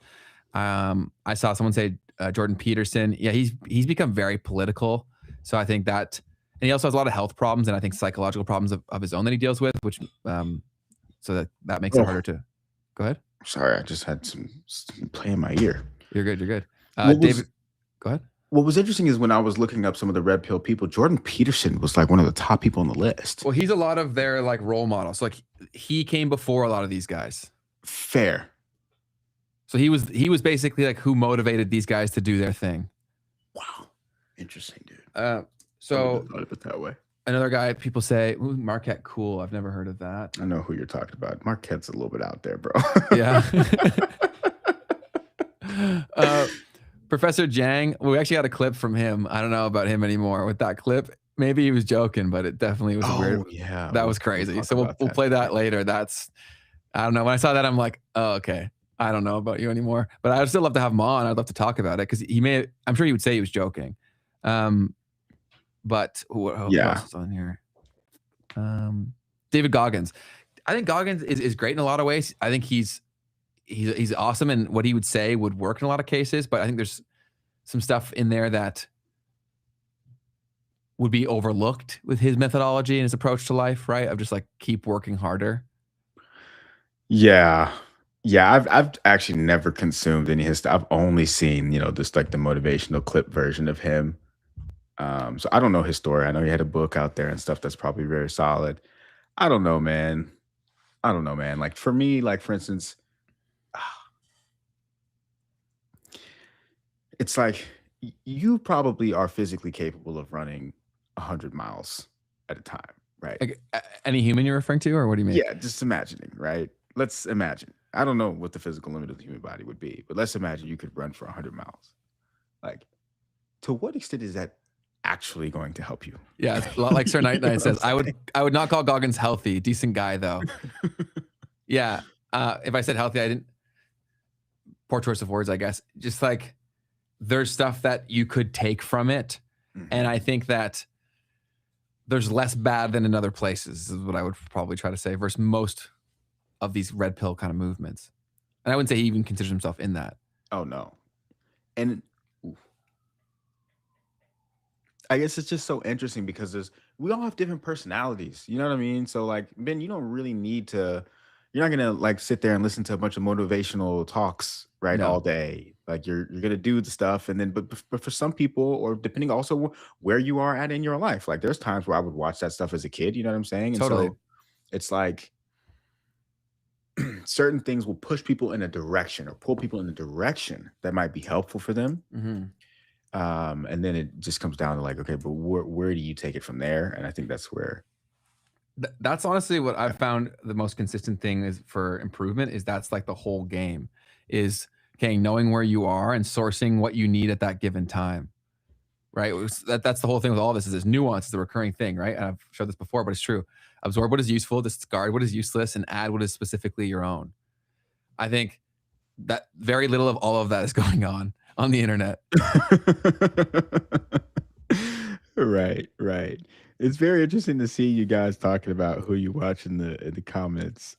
Forever 1000, you said Saint and the Sinner, making fun or talking about the Marquette because that's his thing. Yeah, he I think he started off kind of cool, and then he understood the game a little bit of YouTube, and then he just like went all the way off the got pulled into it. And then I saw somebody say Robert Grant. Okay, Swag Jones, that's a very interesting one to bring up. Emilio Ortiz, I don't know. Robert Grant though is a very interesting character. He studies like he's like an Egyptologian. I don't know what you call those people, but they like study ancient Egypt, and like he's like the spiritual guy. Who is this? What's his name? Robert Grant. He's pretty popular guy. I've never seen this guy. And then so who else you guys got? Yeah, who else do you guys watch? I think that's actually super fascinating. Someone said Ryan Holiday before as well. Ryan Holiday's cool. Got a lot of books. Yep.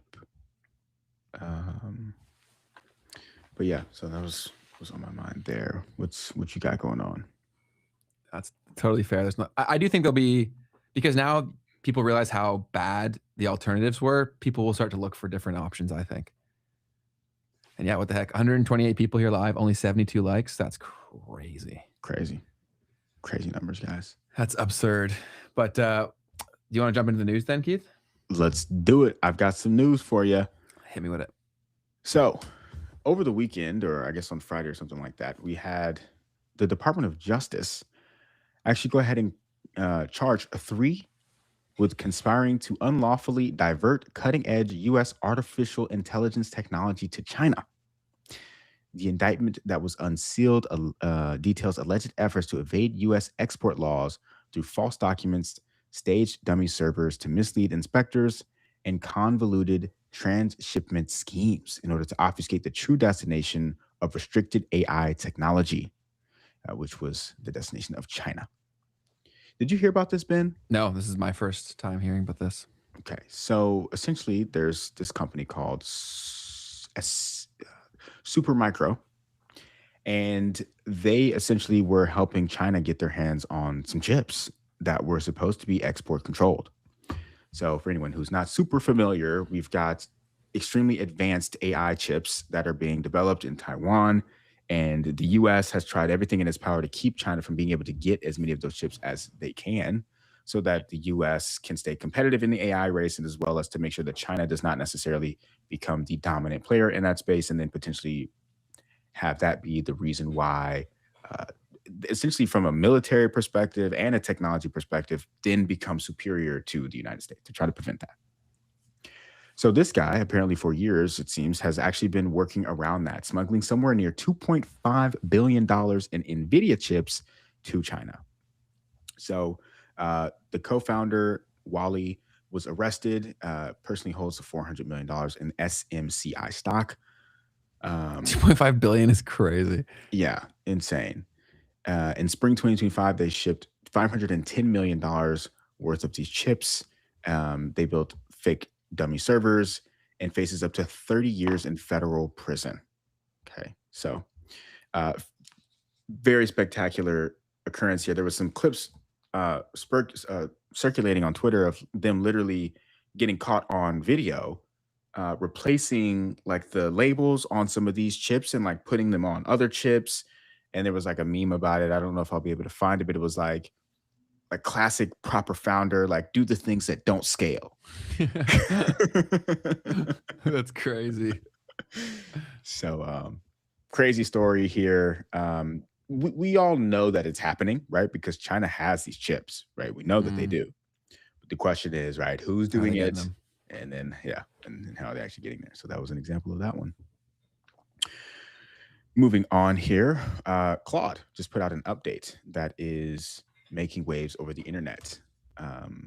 So maybe play a little bit of this. I'm a little bit scared of that, actually. I don't know about that music, man. I don't know if I can play that. Yeah. But sorry here. Essentially, Claude is now doing what OpenClaw is doing, if I'm not mistaken. Is that kind of what the takeaway is from this? Very similar. Okay. So you can now enable Claude to use your computer to complete tasks. It opens your apps, navigates your browser, fills in spreadsheets, anything that you would do sitting at your desk. And so Raoul Pal here actually also said the speed of Anthropic AI is quite something, literally a new big product feature every few days. Wild. So there's some good memes that we'll get into about this a little bit later on. People basically saying what's coming up next with this. Is this going to like take over my relationship? Like, am I going to get divorced after this with the next update? And also some other stuff that we'll talk about when we get into the meme section. What are your initial thoughts on this? So a bunch of different things come up. First of all, is that all these things are truly amazing, but they're supercharging the people already using this stuff and like creating a further gap from everyone who's not, right? It's just getting more and more aggressive because this amplifies my productivity, but it also makes it like farther away from people who know how to use these tools, because we've been using them when they were bad. So we knew how to make them decent when they were bad. So now they're even easier to use because they're actually good, right? So there still was a bit of a learning curve in terms of how to best prompt these things to get what we want and think of the use cases and stuff. So I think this further exaggerates the K that we've been talking about as these things get rolled out. And has this reached actual enterprise value? Like, how much is this improving people's productivity at work? Because I always come back to the incentive structures, man, within these companies, is that most people's compensation structures out there, like most jobs, are not really incentivized to be that much more productive. Most people aren't incentivized to be more productive in their job. Yeah. Like not really. Like I could give my company now like 100 times now the return with amplification from AI tools. What do I get? Maybe a bonus? Exactly. So Sure. I think that a lot of massive companies are incredibly ripe for disruption, where most like legacy brands in all sorts of fields, they will fall out because it'll be too logistically complicated to change the incentive structures. That's why they'll die. And there'll be so many massive companies that will fall. Very, very good take there. Yeah. The concept of just maybe I could get a bonus. The incentive is the exact opposite. It's not going to do as little as possible and make sure that I still get paid. Mm-hmm. Oh, Right. completely. You even see it on the internet all the time. People talk about this out loud. They say it, right? Yeah. So it's going to make things more crazy. It's great for builders like you and I would say anybody who's watching this, like, move, build the things, try, fail, learn a lot. 100%. Anything else on that? No, I think that's just, we bring these things up, guys, because it's moving with or without us. So we may as well take advantage. 100%, man. Another thing that happened, I guess this was yesterday, Apollo has just capped redemptions from one of its largest private credit funds after today's withdrawal request exceeded 11% of outstanding shares. Cracks in the private credit market seem to be spreading. So, I mean, this is, I'm like, okay, I'm running out of the big names that are going to start halting their withdrawals. I mean, this is, once again, like the biggest, second, third biggest name in private credit that has now halted withdrawals on their private credit funds. And so clearly there's an issue here. I don't know what else to say. But yeah, I mean, I guess if people are investing in private credit, this is what's happening. And if you're watching it, here's what's going on as well. I think we've had some conversations with people about how, like, oh, this is just the institutional investors. This doesn't impact anyone. But like, who are institutional investors, right? Is what my mind always goes to. Well, institutional investors are the people that are holding everyone else's money. So it doesn't really make sense that you're talking about, oh, well, it's just an institutional investor. This doesn't affect everyday people. I'm like, well, but that's your money. Yeah. Yeah, it does seem like there's a bit of like cognitive distance there of perception versus reality. And how much worse can it get before the ricochet or the trickle down effect, I guess better way of saying it, impacts us? Right. Yeah. There's no telling too. I mean, what I'm really just perplexed by is, I don't know. There's just a lot going on at one time, right? Like the private credit market's having issues. You've got bond yields continuing to rise. You've got oil prices kind of going up at the moment. I'm like, hey man, could something calm down? Let's catch a break here. It all seems like it's to get people to a state where they would accept the new system, right? Like Sir Night says here, AI is wealth transfer. I think AI and blockchain and crypto is wealth transfer, in my opinion. Like the new system will be here, and you can't tax rich people. So what do? You create value out of things that weren't valuable before that we can get access to, right? Like I think that it'll happen organically through entrepreneurship, and I also think that crypto will play a role. Yeah, it's interesting, man. I mean, technology in general has definitely changed the makeup of wealth and will continue to. Information technology in particular, I would say, I guess. Totally. But also, one of the concerns, right, is for the tech companies, they've kind of already solidified their place, right? So any new information technology gains are probably going to go to the owners of these companies, right? That's what we continue to try to determine. It's like, will there really be these rises of these new companies that come in versus the growth that these other companies will have? I'm not saying, I do think that there will be more people that are able to then create businesses, right? But then you think about it like this, like when you go to a smaller country, a developing country, and you see the small businesses everywhere, right? So you see the local farmers market, but that's like the normal thing. Well, those business people, there's a lot of them there. And are they necessarily, like some of those people are living in poverty? You know what I'm saying? So like, yes, they have their own businesses, but are they really thriving? Fair. And so in a way, I could kind of see that kind of looking like what the technology space could end up looking like, not to that extreme, obviously, but just the concept of like, you've got a bunch of new businesses, but the business that's really making the money was the people who supplied the fruit for those people to go and sell it, right? The people who actually were doing the farming. So does the value get all the way down to who's doing the labor kind of deal? Yeah, I honestly think that a lot of these major AI companies, because it seems like more and more of this is getting open source, and eventually it'll get that route. So I'm skeptical for the long-term viability of a lot of these companies. I think they'll get absorbed by bigger guys. So, but then wouldn't that be the concern? Wait, say that again? I don't think that they'll be able to commercialize this like the current companies to maintain running independently, right? Like, I don't think that they've sorted out how to make money from this yet. And unless that changes pretty dramatically, I think they're going to have to get absorbed by somebody who has the bigger pocketbooks to figure that out with more time. So you're saying which of those companies though that are going to get absorbed? If ChatGPT doesn't figure out something soon, I think that someone would buy them. Okay, I see what you're saying. So, and that's a whole nother issue, right? Because these valuations keep on getting out of hand. So then you really almost can't, unless you just do a massive down round, which is a possible way to do it. You know what I mean? You just sell it at like a much lower valuation than what you currently have is one way to go about it. But the crazy thing is that these companies are on the path to going public, right? So it's like at that point, you really can't very easily change the valuation or change the ownership, right? You've got to have somebody that comes in and actually does that actively in the open market. And if you're starting at a super high valuation, that gets really hard to do. But at least at that point, you've got transparency around the actual financials that would allow the market to bring those values back down. But then again, the thing about going public is that you can actually now even more use the public perception as the way to increase your valuation. Versus in the private markets, technically the public perception doesn't matter as much as the actual capital that's flowing in and out of these companies and how much money they're making, whether someone's willing to invest in it actually as an investor, not from your average person. What do you think? That's super interesting to think about. But the public perception of AI is horrible. So isn't it better that only private money can touch it?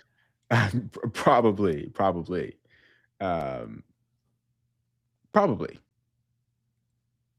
Yeah, I don't know. But only one way to find out, and it'd probably be a painful experiment. But yeah, I've never seen a company with the PR like they have. Like ChatGPT? OpenAI, Sam Altman. Yeah. Oh, you're good. You're good. I've never seen anyone that hated. Maybe I have recency bias. Maybe you're in your silo. Yeah. But that widespread because who else has said that they're going to come and take everyone's job out loud? Just him and Dario. Yeah. And Dario got a big PR win by saying no to the government too. Yeah. Yep. So that's definitely helping for them. So them being public, I could see making a ton of sense because they've got a better public perception. Yeah, and especially the us versus OpenAI thing. Right. We need to support Anthropic because that'll take down OpenAI. Yeah. He's in a good spot right now. He should go public right now. But to be fair, like the average retail investor would not even really be that involved. Like people are pretty strapped for cash in general. But like so yeah, it's definitely an incredibly complex problem. This year probably feels like the point where we'll get some sort of resolution in terms of how this all plays out. Something's got to give. With all of that being said, there was some reports here of a wildfire in Nebraska. About 900,000 acres have been burned so far. I saw something like 775,000 acres yesterday. Dang. So ranchers losing everything here at the worst possible time as the Iran war stirs fears of global food shortages. So did they say the source of the fire? No, we don't have that information just yet. Wow. And is Nebraska heavy farmland? Yes, that's all it is. It's farmland, and the problem here is that a lot of this land that's being burned is grazing land for cattle. Oh no. So would be very hard to feed and take care of cattle in this environment with there being a massive fire. The other thing that's kind of like more conspiracy around all of this is that there's an aquifer that's in Nebraska and around this fire. I don't think that it's been like affected yet. Got it. But it is responsible for 30% of the irrigation throughout the United States agriculture. So if this aquifer were to get compromised in any way, it would probably be a pretty big deal. Mm-hmm. So anyways, that's going on in the background of all of this as well. Scary. Moving on, we've got a little bit of the update from the war. I'll kind of just talk about it, and then we'll talk about the impacts of all of this. So Friday or Saturday, Trump came out and was like, hey, everybody, Iran, you got 48 hours to open up the Strait of Hormuz. If you don't do it, then we're going to start bombing your power infrastructure. Iran was like, word, if you start bombing our power infrastructure, we're going to start bombing the electrical infrastructure and energy infrastructure in the Gulf Coast. And even the desalination plants are on the table. We talked a little bit about the desalination plants in the Middle East. You have to, it's a desert. It's a massive desert. It's a 900,000 square mile desert, the Arabian Peninsula, essentially. Mm. And so there's not a whole lot of water. And so the water that they get comes from the sea. And they take the water out of the sea and they desalinate it, and then they use it to drink. Kuwait is 90% reliant upon these desalination plants. If you bomb these desalination plants, there's going to be millions and millions of people that are just without drinking water. That's horrible. Horrible outcome. So a couple days passes by. Apparently in between, like Israel and US or whatever were already attacking Iran's infrastructure, and they were already starting to attack back.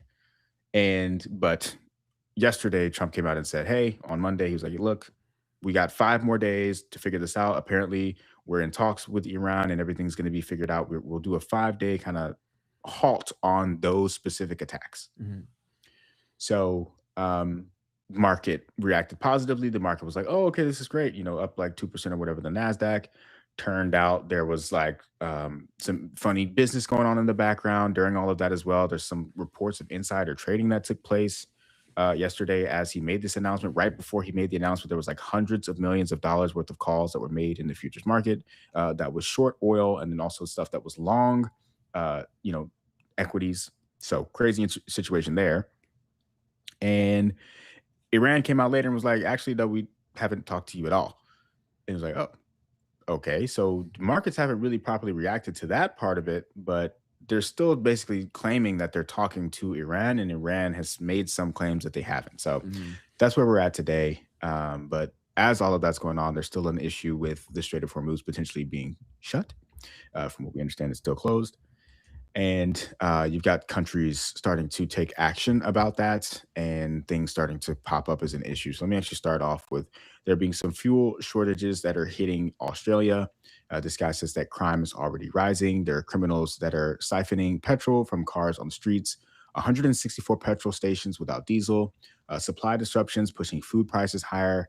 And this is a little bit of what's going on. I'll play a quick little piece from this. Heartless criminals have started siphoning petrol out of cars parked on the street as the crime wave from the fuel crisis gets worse by the day. Now, the price of fruit and veggies across Sydney is skyrocketing as grocers try to cover their ballooning costs.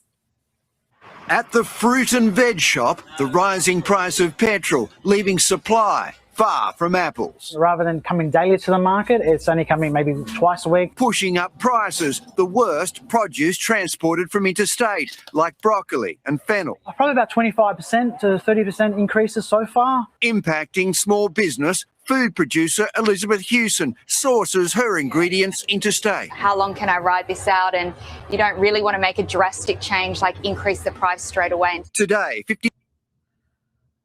So, yeah, Australia's been getting hit first. Apparently, they are large importers of diesel.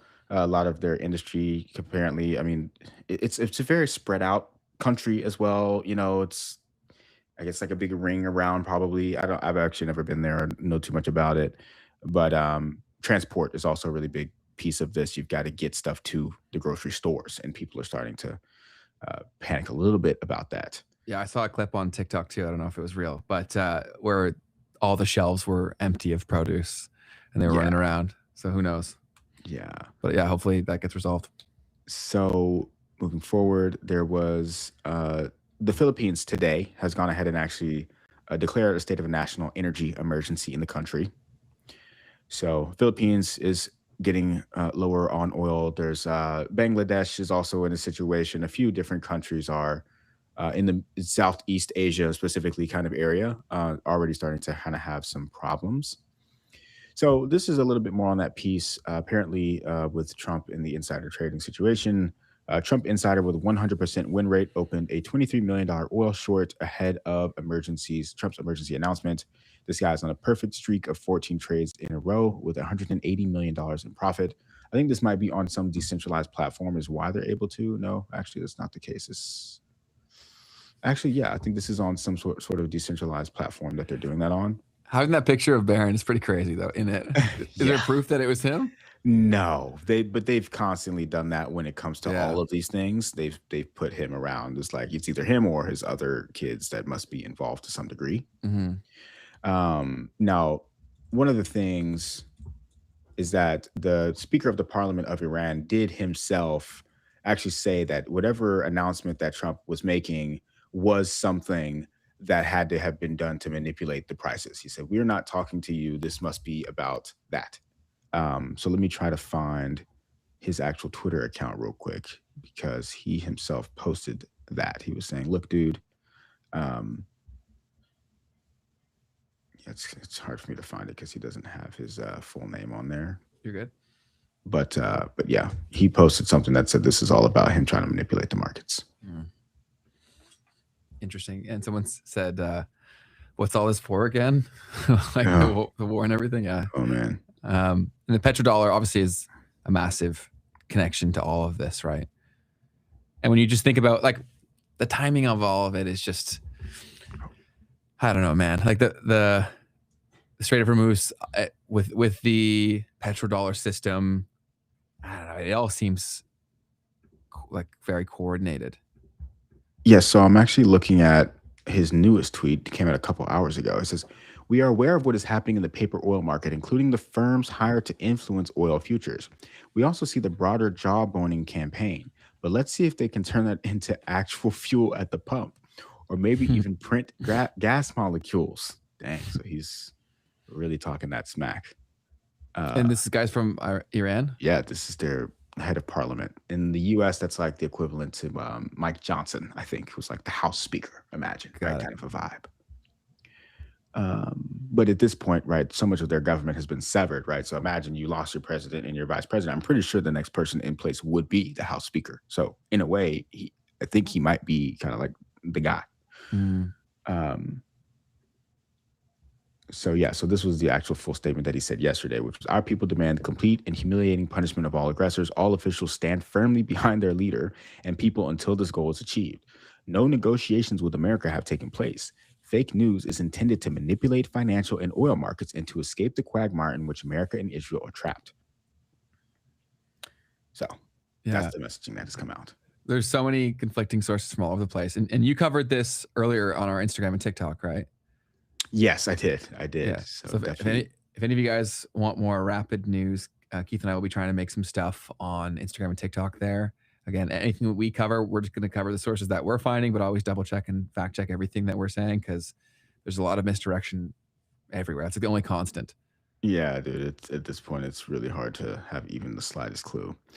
So I saw this piece here coming out about everything, and this right here almost gave me chills to the level at which this was just something that we've talked about here on the show. So let's talk about it real quick. Biggest retailers rolling out digital shelf price labels for all its stores by the end of the year. Walmart says that having digital price labels will help its store personnel do their jobs better and more effectively and ensure that prices are more uniform across different geographies. But the move is somewhat controversial, as some are worried that having the ability to quickly adapt price labels on the fly could lead to things like demand-based pricing that shifts prices for higher or lower depending on how changing dynamics happen for supply chains. Now, some lawmakers are already in the process of introducing legislation to ban the use of digital shelf labels, or DSLs. It's America's fascinating concept there. Yeah, pretty predictable, I think, that it was something like that would be tried. And I'm glad that it's being said out loud. But yeah, of course it's going to go there. So in places like Venezuela in the past, you've had instances of hyperinflation. And in fact, this is all going to tie in a little bit because I keep on trying to basically talk to people about what's happening here and how I don't think people are paying enough attention to the fact that, yes, there's this war happening. Yes, the Strait of Hormuz is closed. But this is going to affect everyone, and it is affecting everyone. And I wanted to quickly tell a story here about someone that I met when I was in Miami. I had a time in my life where I would go around and talk to everybody, whatever. And I was in a Publix one time, and I was talking to this guy, and I was like, so I would do this stupid, silly thing where I would go around and be like, man, I love Publix, like just being an absolute menace, right? And this guy was like, you know what? I love Publix too. And I was like, really? Like, why do you love Publix so much? Because like I'm trolling. Yeah. And then this guy was like, well, I'm from Venezuela. And in Venezuela, you know, I can't go into a grocery store and have everything that I need just sitting on the shelves. And he's like, because of that, I absolutely love this place. And it was just this interesting moment where I was like, oh, snap, like that's a very interesting thing. And he told me about how there's times where essentially there's rationing that happens at the grocery store. Mm-hmm. And so if you need to get groceries, you might actually have to also wait in line for hours. Like you have to basically take off of work for the day to go to the grocery store, which imagine you're already struggling. You get to take off a day of work to go to the grocery store and get groceries. And so you're sitting in line, you're waiting for your groceries, you get to the shelves, and then the thing that you needed wasn't even there. Mm-hmm. So I was telling that story for a particular reason, and I totally forgot what it was. But okay. So the other thing is in Venezuela, you'll go to a restaurant, you'll sit down, and this, guys, this is just anecdotal stuff. Mm-hmm. You sit down, you pay before you eat, because if you don't pay before you eat, then the price, because of hyperinflation, might have changed by the time you were sitting there. And so just this idea of absurd real-time pricing, digital labels that change the price as you go, central bank digital currencies that allow you to have these types of mechanisms in your pricing and your taxation as well. Imagine being able to tax and subsidize things in real time based upon supply and demand. Like we've been talking about this, guys. If this gets to where it could be, like you wouldn't even have to file your tax return. They would just like either take money out or give you, you know what I'm saying? Which is crazy. And they'll always pitch the good things associated with it. Like, oh, you won't have to file your taxes. We'll do it for you. Do you know what I'm saying? But it's like, okay, well, is this actually good? What else is this connected to? And the whole point we've talked about on the show before, where like industrial farming was kind of like the beginning of the whole control mechanism, because, right, we are very spoiled and privileged to have access to the food that we do, but it's contingent on that, right? So then if you take that away and that's what we're used to, then we're forced to accept whatever comes next. Right. So like this does feel very coordinated and artificial. So that's like, okay, look how good you had it. If you want this to stay, you got to jump into this new system. Hey, who knows how it goes? I don't know anything, but it certainly seemed, if I was trying to get people to sign up for something that was so radically different, I'd make them think it was their idea or like needed. For sure, man. For sure. Oh man, I found the article finally. You found it? Hell yeah. So let me share some of this with you guys. So there was a time where I would go out and talk to everyone, and I would document the things that I went through as I did it. So I did one of these. This was in 2022. Why Americans should love Publix. And wait, did you write this? Yeah, I wrote this. This is hilarious. That's so awesome. What was your thesis for why? For why I started this? No, like why Publix? Well, this was just something that happened. So the goal was to write about whatever happened in the day. Got it. Because like I would learn something, right? From just talking to everybody all day. Totally. Yeah. And this was the thing of the day. It was like why Americans should love Publix. Oh, so this was just a story. Okay, got it. Yeah, it's just a story. Now. Okay. I thought this led to you saying why you love Publix so much, and that's why you had the conversation with the guy, but this makes sense. Oh, no. Yeah, no. And then so a guy helped me find what I was looking for. He said, I think I'm going to take all of these, but then he left one for me. And then this guy was like, yeah, they just always have everything you're looking for. So I was like, wait a minute, let me ask him, like, what's going on? He responded, me too. And then he talked about being in Venezuela. He walked in the Publix. It's like walking through an amusement park for me. And then continued to describe how different the grocery shopping experience was in Venezuela in comparison to our shared experience in Publix. Went on to research it, and then I found all that information that I just talked about, essentially. But anyway, so this is out there on my LinkedIn out there. If anybody wants to go find some ignorance, just some funny stuff like that. But anyways, point is the situations that we see in other countries, if anything, can kind of be a little bit of like a signal of what's possible. Okay. What is possible when you're thinking about the different types of situations that can unfold in the world. And I've been like really trying to like communicate to people like, guys, I don't think that we're paying enough attention to this and that it's actually going to potentially affect you. And then one of the things that comes to my mind is that when you go out into the world and you think about why your life has always been so cool and you're straight as an American, for instance, the only real actual like existential reason for that is because you were born where you were born. Right. And then when you think about that for someone else who was born where they were born, where they wake up and it's just bombs getting dropped all over the place. Right. Like those things, because there's no real reason, existential reason why your life is different, your life can also look like that. Totally. I say it in Canada all the time, man. The same thing. Right, where we've had a very similar situation to you guys in terms of privilege of just access to things, not having any sort of serious conflict, and like that things can change. Like this is a dynamic situation. So yeah, I would agree with a lot of what you're saying.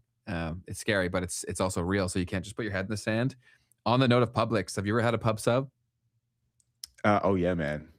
Yeah, at college I got into the pub sub grind. Where in the world is Publix? Publix, I believe is it just Florida? That's a good point. It's in the southeast of the United States. Yeah. Okay. Yeah. Sorry. Publix is a big chain over here in the US. Yeah, it's the grocery. It is pretty expensive too. I saw someone else say, yeah, the prices of things make sure that things stay on the shelf. And it's true, man. It's pretty expensive.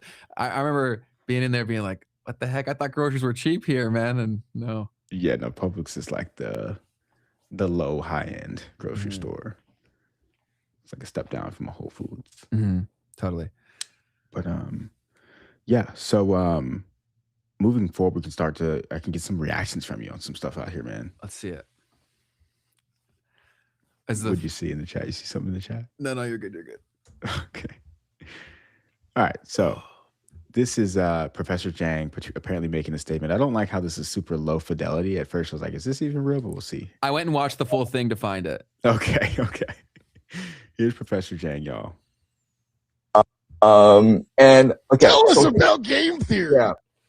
So here's my grand plan. Okay, my plan eventually is start my own religion, and so I'm using this YouTube platform in order to test certain ideas that I will need for this new religion, and that's why I switch around a lot. So you know, if you're a fan of certain topic, you can get annoyed because then like next semester I'll teach something completely different. But again, my goal is to be the Messiah. My goal is to That's crazy.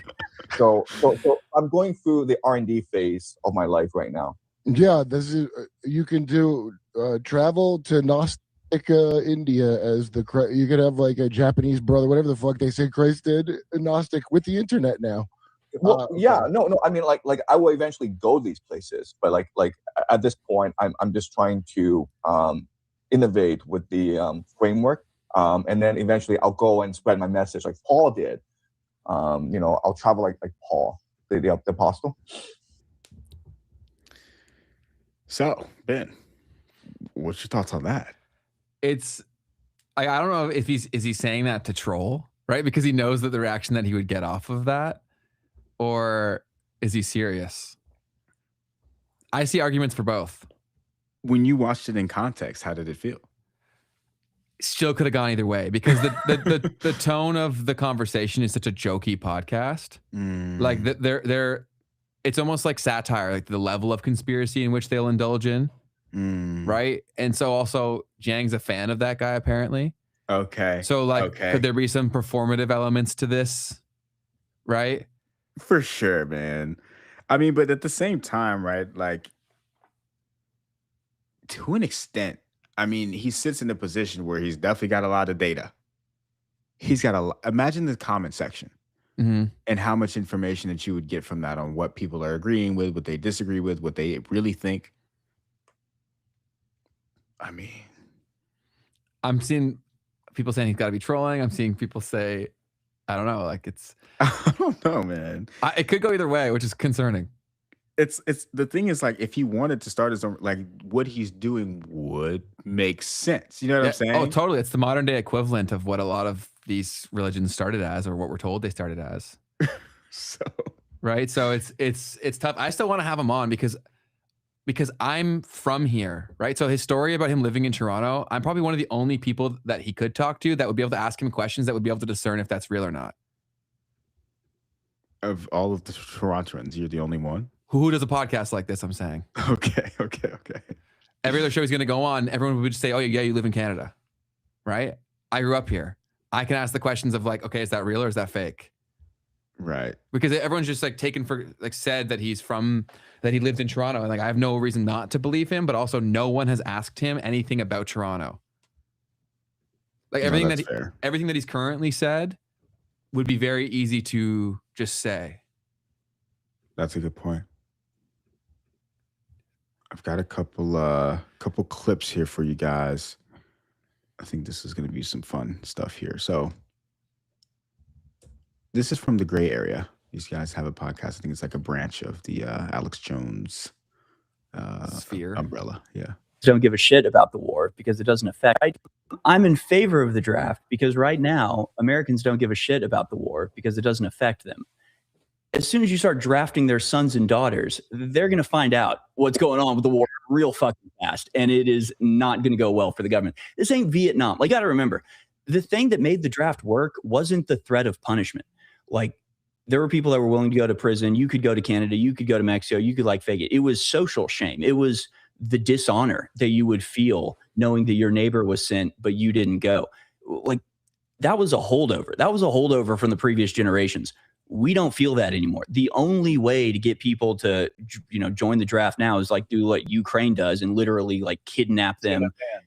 And just like be like, we'll punish not just you, but your family if you try to flee. But like, that's why I sort of sarcastically say I'm in favor of the draft because they're never going to institute the draft. The instant they institute the draft, all they're doing in people's minds is telling them you're either fighting us or you're fighting for us. And people will go, all right, I'm fighting you, motherfucker. Come get me. Like, the American government does not want to put that dichotomy out there for people to go either sacrifice your son for Israel or else you're an anti-American person that hates the government. People are like, okay, then I'm that thing. I'm that second thing. I hate you. I'm not fighting for you. If I'm going to waste my life fighting somebody, it's going to be you in DC. Like, that's what people feel. So.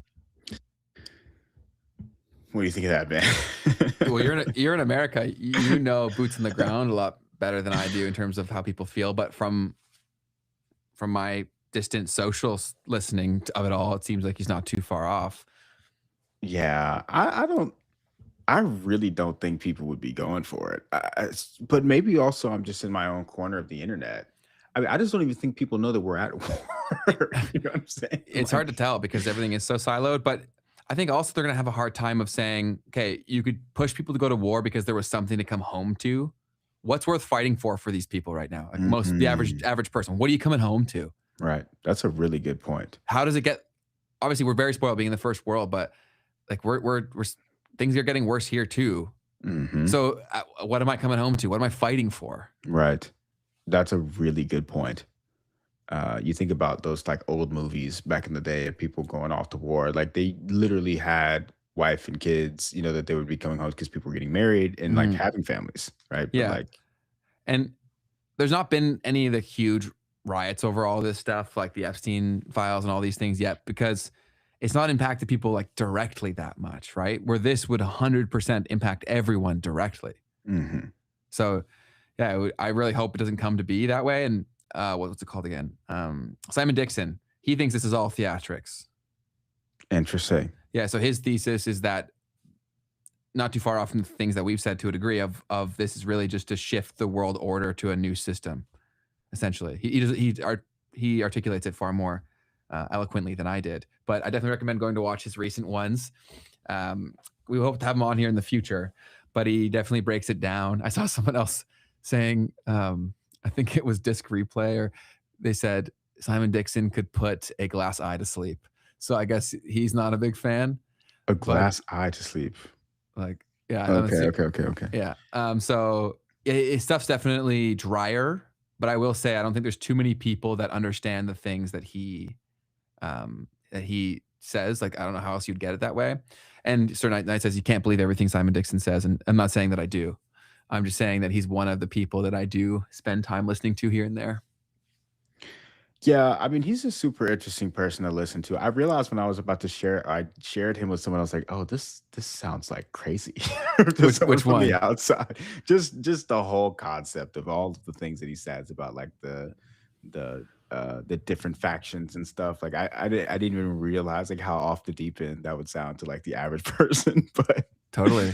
But at this point, like, I think after the Epstein files, I think a lot of people's foundation of things got thrown out the window. And it's so funny because that's the exact person, Ben, that like the person that I shared that with, it was, we were having those conversations. Actually, that was what I was like, you should watch this, because that was happening and his whole worldview was changing. And I'm like, it's just such a funny thing in that friend group, because like we've got multiple spectrums in this friend group. We've got like me, where I'm like, like I'm more conspiracy theory than not, but I'm still like reasonable, and I can say like, all right, but like, come on, like, let's, chill out. But then we've got another friend in the group that's like full on, like whatever's being said, like he's sending that to the group chat, and he's like, look, this is what Charlie Kirk died for, like, like and then the other one is like, bro, like, lived in New York for a while, lived in LA for a while, so he's like, more like left leaning. And so he, for instance, like during the election was like, bro, like, no, like, and they would just go back and forth to where the whole thing just got super heated. But my point was, for the guy who's like, imagine like the super far right guy, let's just use that as a label. It's not what he is, but let's just use that as a label. Yeah. He's been sending like conspiracy theories for years. Right. We just been talking about that since we were in middle school. Like, so this is his time to shine. This is his time, bro. His whole life has been vindicated. He's like, bro, I've been telling y'all this whole time. You didn't listen to me then, you gotta listen to me now. And that's where things can get too far the other way too. Exactly. So yeah, I just wanted to illustrate that. That's super fair. Because it's super interesting to see how, now he does have to start to like question some stuff though. Yes. Because you can get into that confirmation bias the other way too, where, okay, these few things were right. Was that part of the plan too? Yep. Right? So they always do that, man. There's always some truth in the shit that gets rolled out, but they mix in enough crazy so that you can't trust everything. Cross Central says, what's he said that was wrong though? I don't know if he said anything wrong. I think referring to Simon Dixon. I don't have access to the primary sources that often he's referring to, or anecdotes that he's referring to, right? So I can never say for sure that anyone's right or wrong, because I have no freaking clue. Yeah, I mean, I feel like a lot of Simon Dixon, that's another thing, because like this other guy, imagine the super left-wing guy, we're just using labels, like he needs data. He needs that for him to believe anything. And I was like, bro, like, does it make sense though in your head? Data's also pretty falsifiable. 100%. And that's why it's a fun group, because we can just go back and forth forever on stuff like that. It's like, bro, like, you use your same points, I'll use your points against you. Like, yeah, it's never ending. But anyways, yeah. What else we got next? So this next one, a little bit on the conspiracy side of things. Let's hear what this guy has to say about the war happening right now. Did it start a long time ago? Patrick, we were noticing on our boats, on our what's known as an AIS system, where you basically, it's like a GPS for boats, that in 2020 and 2021, while everyone was fighting about COVID, there was literally a wall of Navy ships from Maine to Florida and from Washington down to almost the Baja Peninsula. They walled off the entire country at that point. No one knew about it. China too. It happened in China. Everything globally sat. It wasn't just our borders. It happened in China. It happened where everything's going on right now in Iran. It literally happened everywhere. They sat thousands and thousands of ships off the coast. Literally all of the supply chain stopped. To me, that's the biggest clue that that's when you actually went to war. Going back to the chart. Thank you. Because if you were entering, if our theory is correct that in 2020 and is when you really entered the kinetic war, that's when everything went hot. Well, in a kinetic war is exactly when you would stop foreign ships from coming into your country. That's exactly the point in which that would happen. Okay, so make sure, let's back up a little bit, make sure everybody's caught up. I'm the audience ombudsman. COVID, the COVID narrative is deployed. Donald Trump says, okay, we got some special medical ships to treat people. One off the coast of California, one off the coast of New York City. And you're saying in reality, it wasn't just one ship. It was a freaking mega fleet. Armada. Okay, an armada. And that armada was part of a just kicked off kinetic warfare operation designed to embargo all trade. Well, think about it, Patrick. Back up a minute. March 27th of 2020, Donald Trump wrote Executive Order 13912, I believe, that authorized the calling up to 1 million federal reservists and National Guard. That was March 27th. 4 days later, he does the press conference with Milley talking about basically military operations. That's the date he points to with the chart. From there on forward, you saw our entire country blockaded on each side by Navy ships, and you saw other ships stopped from being allowed to come to the United States. I don't know, everybody else, you tell me what's going on there. So anyways, these guys were kind of speculating on whether or not this conflict actually started a long time ago. That fascinating theory. I don't know how we would substantiate it, but I have no idea. I found it entertaining. I love thought experiments, right? I think where we go too far is that most people are conducting their thought experiments through someone else from a 6-second clip or like a 2-minute clip, right? That's where it gets dangerous. And then it gets parroted with Game of Telephone happens where they think this is fact they're repeating. That's what's so dangerous, man. Because a lot of people don't have the time. It's exhausting to do what we do in terms of trying to get to the closer form of truth. Like that's not an easy thing to do. It's a lot of time. No, for sure, man. Like that's like I have to like my consumption diet is like across so many different things because I want to try to find people who know that it's highly unlikely they know each other when they're talking, right? So to do that around certain subjects is like difficult to do because I even try to do that deliberately so that I will not get too biased one way or the other. 100%, man. And then anything in the chat you see? Question for you, Keith, says, do young men still have to register for selective service? I don't even know what that is. I'm pretty sure. Yeah, it's just like when you turn 18, you're supposed to like basically declare that you will go if you get drafted. So yeah, I'm pretty sure you do, my brother. So if you're above 18, be careful out there. Yeah. But yeah. Okay. And then next piece we have is this Fruit Island thing. Have you been hearing about this? Fruit Island? So there's a TikTok account behind the AI-generated Fruit Love Island series that has over 3 million followers in 9 days. Yes. Cool. So I haven't really seen this until just now. Honestly, I looked it up and I can see that there's something going on here, so I guess you can play some of it. Welcome to Fruit Love Island, where 8 single fruits are about to flirt, fight, and trust. Things get messy fast. Okay, this villa is insane. I'm not leaving here single. I just hope the guys are hot.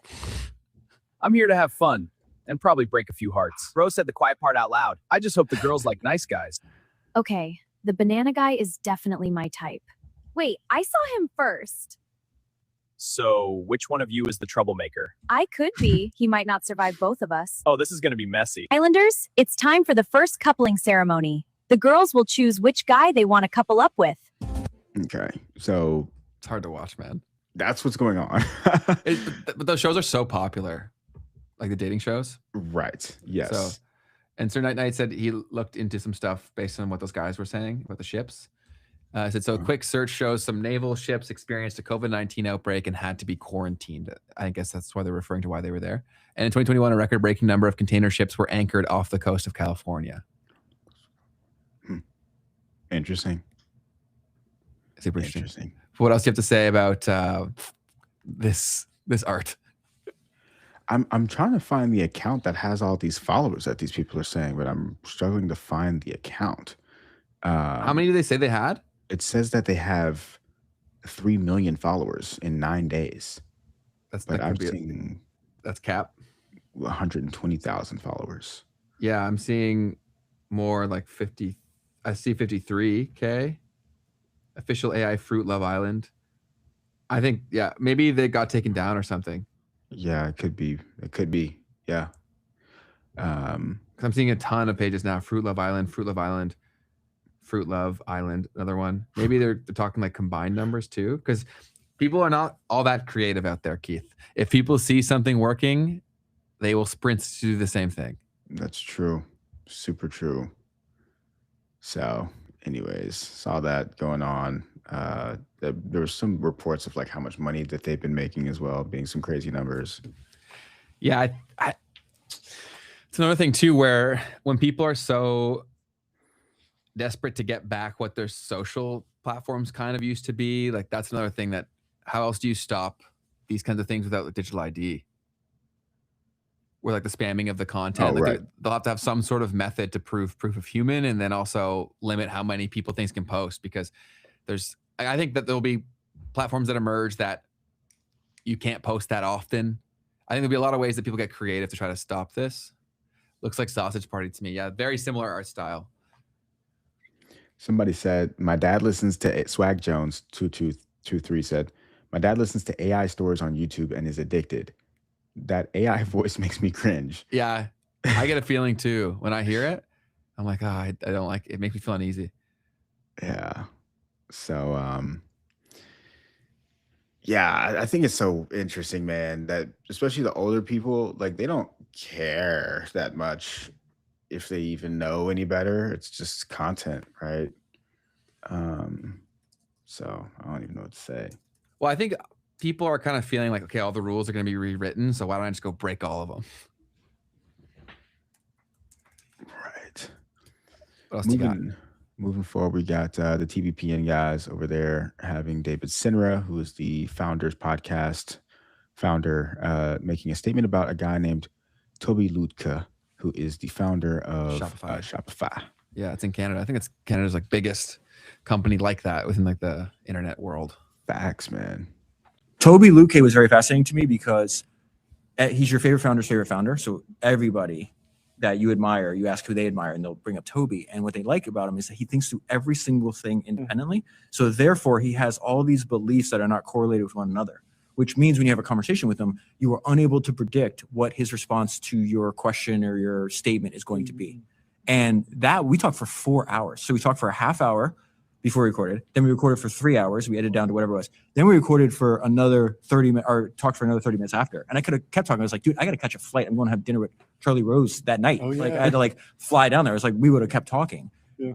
Like he just blew my mind. And one thing he said that I think would be interesting to your audience is he believes, and I think he said this on the episode, that we're going to look back on the year 2026 as the year that every single business in the world was up for grabs. That AI is coming for everything. Every single other business will have to be reimagined. And you're going to look back at this is the year where it should have been obvious to you that you can rebuild the AI native version of whatever exists out there. Interesting. I agree with a lot of that. It's almost exactly what you were just saying a second ago. Yeah. Well, people really underestimate the significance of incentive structures in both directions in terms of how detrimental it can be to an organization and how amazing it can be to one when they're aligned. Right. And I think that people aren't considering the human side of all of these big companies and how much people will fight this.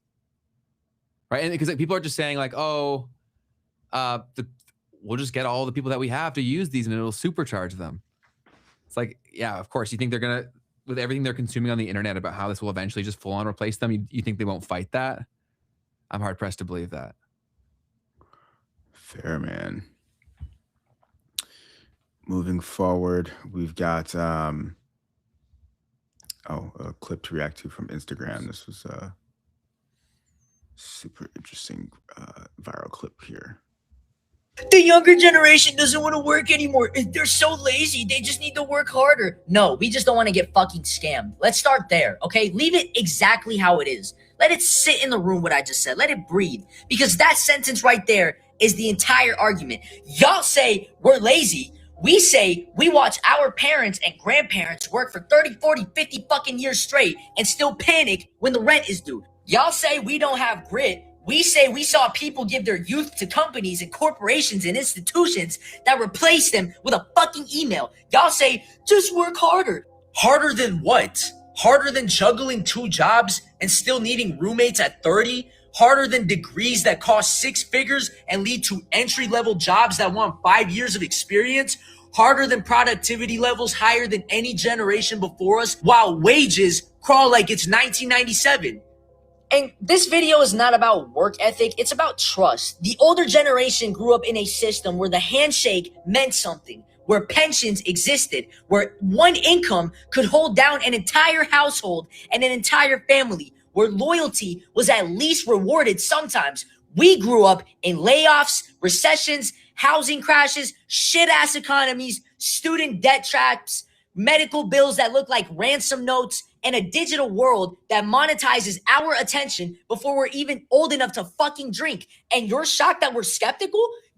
Bro, y'all call it laziness. We call it pattern recognition. We have watched corporations get bailouts while families got evicted. We have watched CEOs make 300 times the salary of the average worker and still talk about tightening belts. We have watched internships demand full-time labor for experience. We have watched the cost of living sprint while wages jog. And then we get told we just need to grind more? No, we don't. Listen, we don't mind working. What we mind is being exploited. There's a difference. We want to build lives, man, not just fucking resumes. And if that makes us lazy in the eyes of people who equate exhaustion with virtue, then so be it. So fucking be it. But history always labels boundary setters as weak before it calls them wise. So here's the truth. We will work, we will build, we will grind when it makes sense, but we will not blindly sacrifice ourselves to systems that refuse to evolve. The younger generation doesn't want to work anymore. They're so lazy. They just need to work harder. No, we just don't want to get scammed. That's not rebellion, okay? That's not us being rebellious at all, okay? That's us being aware. Keith, how you feeling? Oh, I just love the dialogue in the chat. People said, Hard Reset said facts all over the place. Lucas Hawkins said found dead 2 weeks later. Hard Reset was he really? Just kidding. Like, no, I was just kidding. But no, I mean, straight facts. Such a fascinating thing. We've really watched, for instance, I've talked about 08, like watching the consolidations, watching the crunch. And for me, it's almost my exact story. It's like, well, I don't ever want to be in that position. Totally. So, yeah, even as someone, I knew I was going to be an entrepreneur from like the age so young, because I just asked enough questions at the age of like 10 where I realized I was like, my life will suck if I don't do this. It was easy. It was easy enough to see, right? Because I saw that every person that I ever talked to about, like, they're like, oh, do you like what you do? Even the ones that said yes, it wasn't about that they liked their job. It was that they liked the fact that it made them rich or had status. Mm-hmm. So then I quickly saw, I was like, okay, so this thing is very, very much broken. So I didn't care about school. I didn't care about my grades. I didn't care about shit, because I was like, this shit is broken. Like, why would I care to perform in a show that I know is fucked? Yep. So that, I think people are just coming to that conclusion now. And it is, the incentives are so broken. Like, the systems are so unbelievably broken. And I do think that builders that are younger have felt the pain, where I'm hopeful that this next wave of builders, because you can pretty evenly redistribute wealth to a degree if people have more skin in the game, because there's gonna be so many more problems solved through AI and things of that nature, where as long as the people who are actually building it are compensated fairly, a lot of it could be improved. Yeah, man, I agree with you. I think they can even pass laws, man, where like people have to give some sort of upside to the people who are working in the company. Because then, like, let's say that you don't want to do that because you'd be diluting everything else. It's like, okay, then is that person needed? Like, there's so many things that you could play into. And I think that too much of the wealth is consolidated to way too few people, and the system's built like that. Yeah, systematic change is going to have to come. People are going to, for instance, they're not going to go to the draft if you try to draft. No. But also, like, the answer isn't to tap out, in my opinion, right? Where a lot of people are like just saying, okay, it is so screwed. And instead of saying, how do we fix it? They're just talking more about how it's so screwed. Right. And not many people are talking about solutions here because, like, case in point, like that guy was a fantastic video. He was very eloquent and the points he dropped were amazing. But I think we need more people who are the follow-up of that. Okay, now what? Right? Mm-hmm.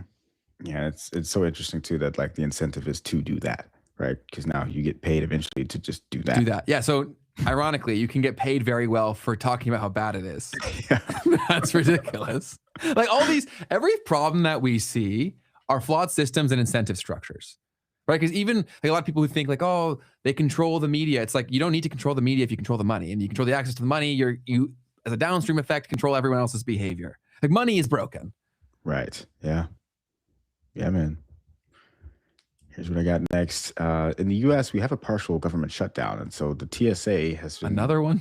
Yeah, so it's been going on this whole time, right? Wow. So there was like a lapse for like 1 week that changed things, but yeah, there was 1 week where the government was fully open, but then it was immediately back again.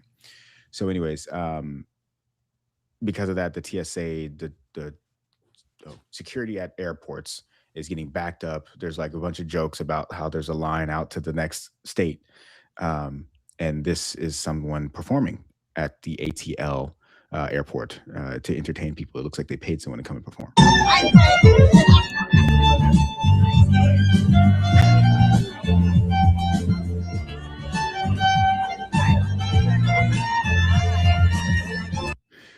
So, situation there is not ideal either. That's another thing. Like the entire government in the U.S. is shut down at the moment. So Is it seriously? Excuse me. There's a partial government shutdown, right? So that creates much more massive issues on top of everything that's already happening, right? So just wanted to point that out. I've got one that might hit a little bit closer to home for you, Ben. This guy, David Folk, looks to be pointing to some sort of research that has been done that says that Canada has observed the largest decline in happiness in the world alongside with the UK. This goes back from 2018. I felt it, man. We're so politicized here. Like, and when your only high ground is like moral superiority as your country is collapsing around you, like I feel like it's inevitable. You guys aren't much ahead of us, though. It looks like yours is pretty bad, too. Yeah, we're right there, right with you. That's funny. I didn't even realize that. I saw it written down there, but yeah, we're right there with you. So, yeah, it's a fascinating thing to watch occur here. Moving forward, Tony Robbins was on the Iced Coffee Hour with Graham Stephan and his guy. Made a quick or interesting comment about like the different seasons of life. Let's listen to it. If you're 0 to say 21 years old, you're in springtime. Tell me, is things hard to grow in spring or easy? Easy. Very easy, right? If you start a business in springtime, you think you're a genius. You're full of shit. All it is you're in the right place at the right time. And when the season changes, that's what thins it out, right? 0 to 21 is the springtime because you primarily, like I had to go to work when I was 14, but I didn't have to make the mortgage, right? I had to help my family, but I didn't make the mortgage. So you're still being taken care of to some extent, whether you like it or not, some. You're being taught things. From 22 to 42 is like your summertime. That's where both of you are, right? And that summertime, it's testing. And that the generation that's in that stage always thinks things are unjust and unfair. Always. You can look at over 100 years and you hear the same examples over and over again. And so during that time, you finally say, I don't know if I believe all the crap I was told. I'm going to go test my own world. I think you're full of crap. Plus, when you're 22, 25, 27, 28, you know you're going to be a billionaire, and you know you're going to be president of the United States, and you know you're going to have 100 relationships with everybody simultaneously, or everybody's going to be happy.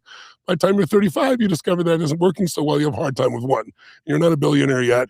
It hasn't quite worked out the way you have, and so you get humbled, right?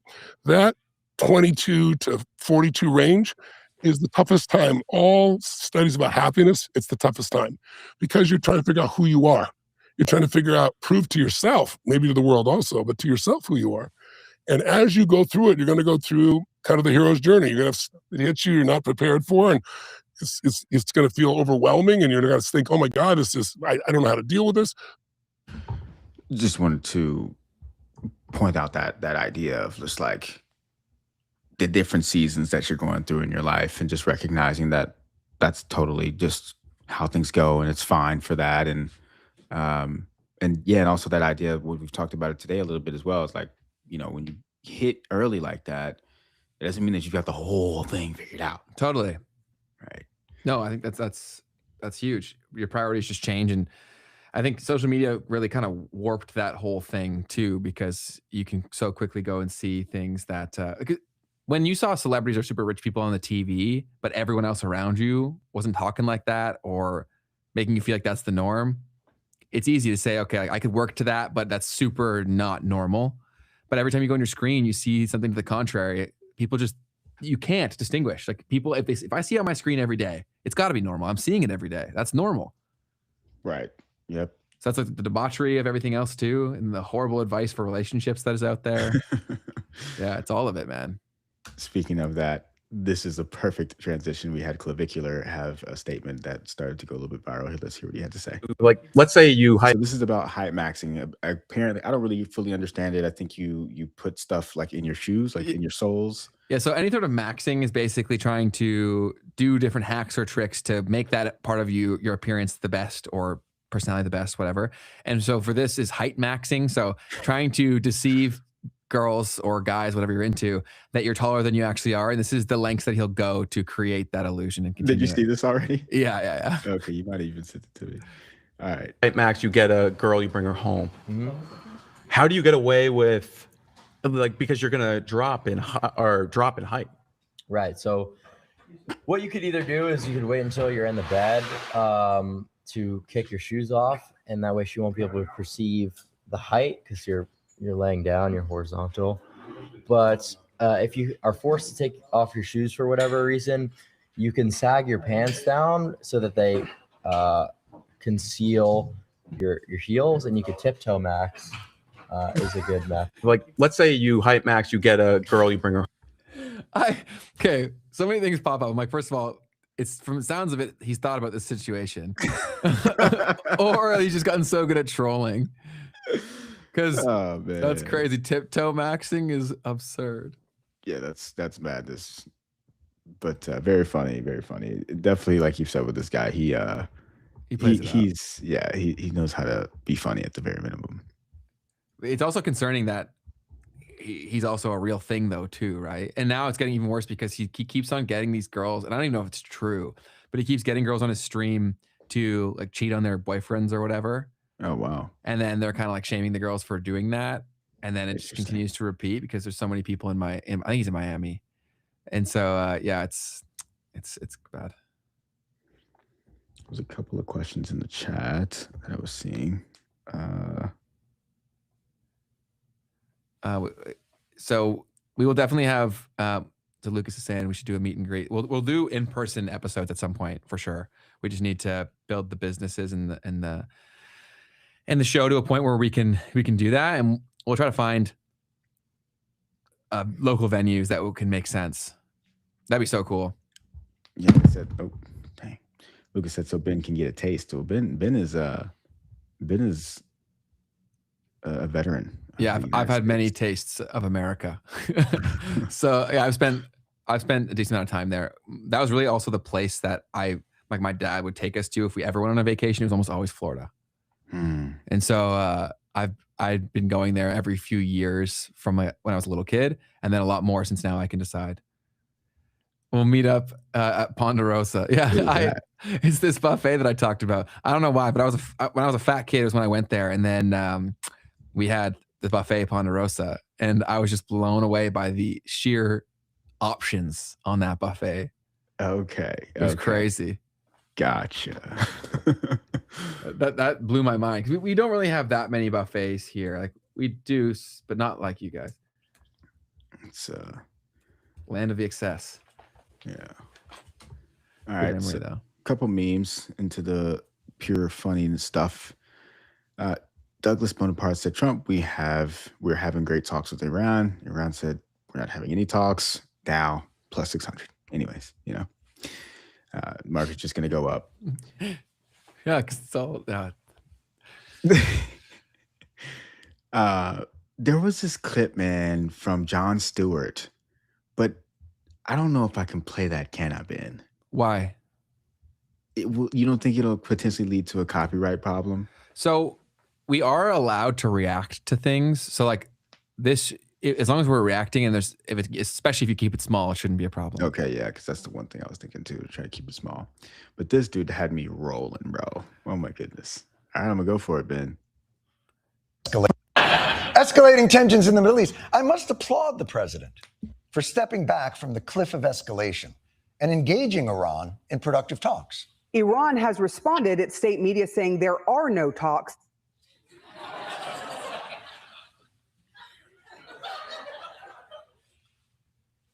Well, now we're in the uncomfortable position of who to believe.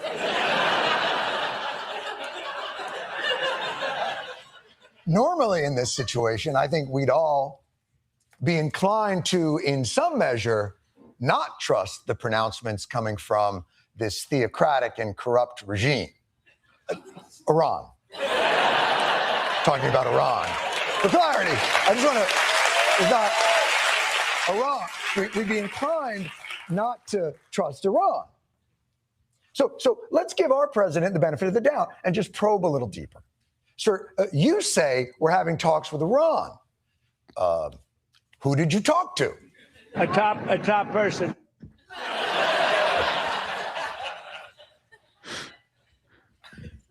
A top person? Or the top person? The article really makes a huge difference here. Like, the guy or some f***ing guy? It's a little tough. We've wiped out everybody. So a lower level guy who's been elevated to a higher echelon, a bottom who is now a top, versatile, but not stop it. Or I will rip your stuffed monkey in half. So you're talking to a guy, but not the top guy, not the supreme leader. No, not the supreme leader, but the people that seem to be running it. Again. Running it or seem to be running it. It's a big difference. Hey, where's our car? Oh, I gave it to the guy who seems to be the valet. He had a jacket, he was standing by the curb, seemed like a top guy, and he did take the car. So that was the funnier parts for me, but crazy. I didn't even really watch that full interview, but just the idea of like this guy is sitting there saying like, talk to one of the top guys, seemed like he was running the place. Like, what? He certainly seemed like he was in charge. I guess people have to give him the transparency card, right? Like the man, to some degree here, right here, he seems to be telling some sort of a truth. He talked to somebody. We just don't know who it was. But yeah. Hella interesting. I usually don't find those types of things very funny. Like there's always, a gag of the week when it comes to him. And it's always something. Yeah. But that was actually pretty good. I think it's the sheer size and scope of the problem that makes it crazy. Facts. Right? Thank you. Like if they're about to start a potential like world war, like I feel like we should know who we're talking to, Like it's not like you can claim like when you were kids and you used to post something stupid on your like Facebook or whatever, or you'd like tell someone you liked them on Facebook, you'd be like, oh, I was hacked. It's like, right, we can't really be doing that, Oh man. All right, so this one, this guy from Australia was like, don't panic, guys. Keep saying these things like, don't panic, urging Australians not to panic, and that's fine. Since that, I've just been so relaxed. But I just want to know, are you going to let us know, like, when we're allowed to start panicking? Like, is it when no cunt can get any fuel? And then, because there's no fuel for the trucks, there's nothing getting delivered to the shops. And because the farmers don't have fuel, there's no crops getting cut or fucking anything. Like, do we panic then? Or will you let us know a couple of days out and we can still panic together? What the fuck's going on? you know. That's But I'm fair. relaxed because you said not to panic, so I'm not panicking. But yeah, I just want to know if you're going to hit us with a day we can panic on. Because I'll get into me panicking, mate. I feel him. It's kind of like when you tell someone to calm down, you know? Like Yeah, that has the opposite impact. Don't panic. Okay, I'm going to proceed to panic now. Don't panic, mate. I love how they use the C word so casually. Oh, I love so it. wild, bro. It's the best, man. It's so good. But I also love their accent. Yeah, it's perfect. This next one here is people who just spent $700 on the Mac Mini to run OpenClaw agents just to watch Claude launch the feature natively for $20.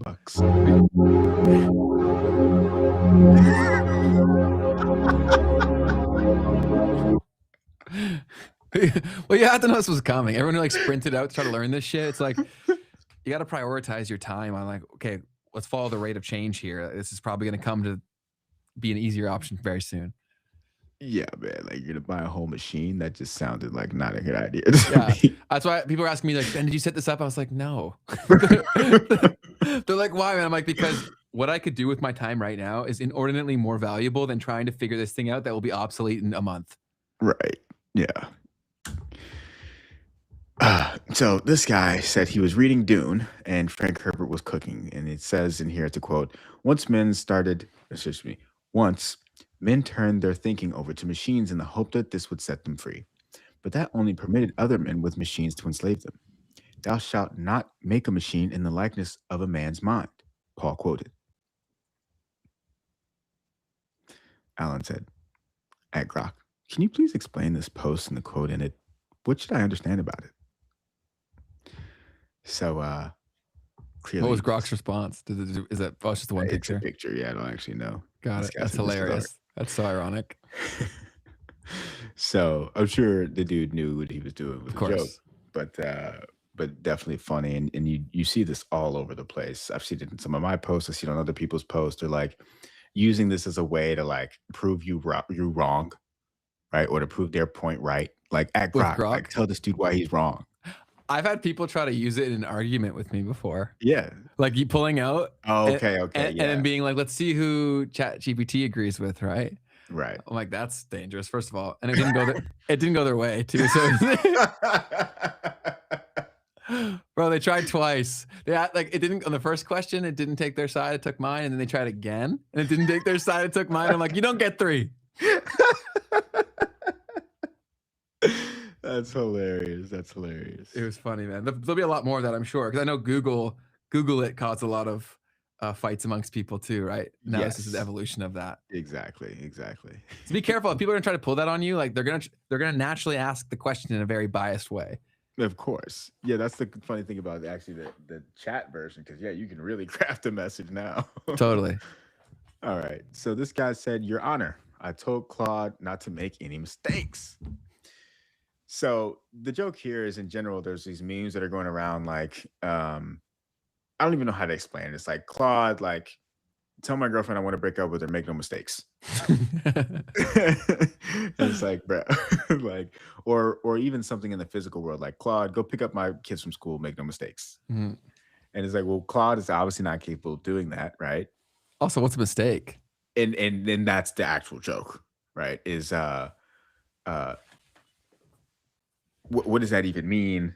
Is that even possible in any way? And so, yeah. So anyway, so this guy said, Your Honor, I told Claude not to make any mistakes. And this is another thing that keeps on going on is in the legal field as well. There's a bunch of instances where lawyers are using ChatGPT. So I don't know if he's referring to that directly or not, but even in general, like you're just in court, imagine you're like, Your Honor. Man, I said no mistakes, bro. Oh, you said no mistakes? Okay, you're good. So yeah, Jim Cramer said very oversold on March 19th. This was I think, the day before Trump was like, we're gonna nuke everything in 48 hours, or not nuke everything, but he said we're gonna blow up your power plants in 48 hours or something like that, and then immediately the market sent lower. But we've talked about that before, so I thought that was worth sharing real quick. Although things have since reversed, to be fair. Another couple of things. Will Clemente said, honey, make sure we're budgeting for derivatives on agricultural commodities to hedge our grocery price exposure. Thought that was Man, if the people who talk about Polymarket, if it was what they say that it would be like this, which is obviously the joke. Right. But like the average person is so far removed from these things that they're trying to justify by saying shit like this. Like, this is a fantastic display of how ridiculous that is. 100%, man. Oh, this one was really good. All right. And it's very cool. Oh my gosh. Isn't that great? Just went up yesterday. Wow. Think Joe Biden would do this? I don't think so. Do you think he'd think of it? Do you think he knows what it is? Wow. No, but So I don't even know what that's actually from, but I thought that was pretty good. That's super good. Let me see. So there's this thing called LinkedIn Speak that's going around. It's like a translator that it takes your sentences and turns it into LinkedIn Speak. I don't know exactly where this came from. Did you see the origins of this thing? No. Okay. Well, anyways, Chase Passive Income, one of our favorites over here for the meme section. He's good. He said, I'm heading to prison for defrauding the elderly. And it translated into LinkedIn Speak to say, I'm excited to announce that I'm starting a new chapter focused on deep reflection and personal growth within a highly structured environment. Bro, you know what's so funny, Keith? Is that like so many of the people that made fun of me for posting on social media will now post this shit. You know what I mean? I'm like, fuck That's you, fair. dude. You roasted the shit out of me for building my own business and all this stuff, and then you'll post this trash. Right. That's super fair because it is that same archetype, right? Yes. That's funny. This one was pretty good. Trump summing up the situation with Iran. Well, I may have a plan or I may not, but how would I ever say that to a reporter? If I said that to a reporter, Marco would say, please, sir, let's bring you over to the helicopter immediately, right? No, I can't tell you that. Did you hear the story about the shoes? What about the shoes? How Trump guesses, apparently, this is all secondhand, so fact check everything I say here. But apparently, Trump has these shoes that he's obsessed with, and he'll just buy them for everyone who works for him, but he guesses their sizes. So he'll just look at you and be like, Keith's a size 11 or whatever, right? And then he buys them and gives them the shoes. And apparently, this could all be AI, but apparently Rubio wore the shoes even though they're way too big for him. Oh, okay.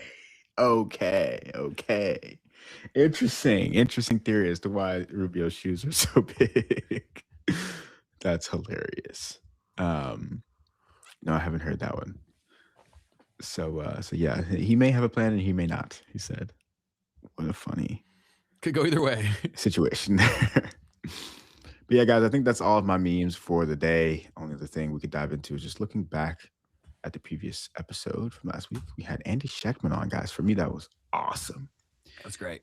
I'll say again, it was just like this moment of, dude, I listened to this guy and he was talking about the BIS.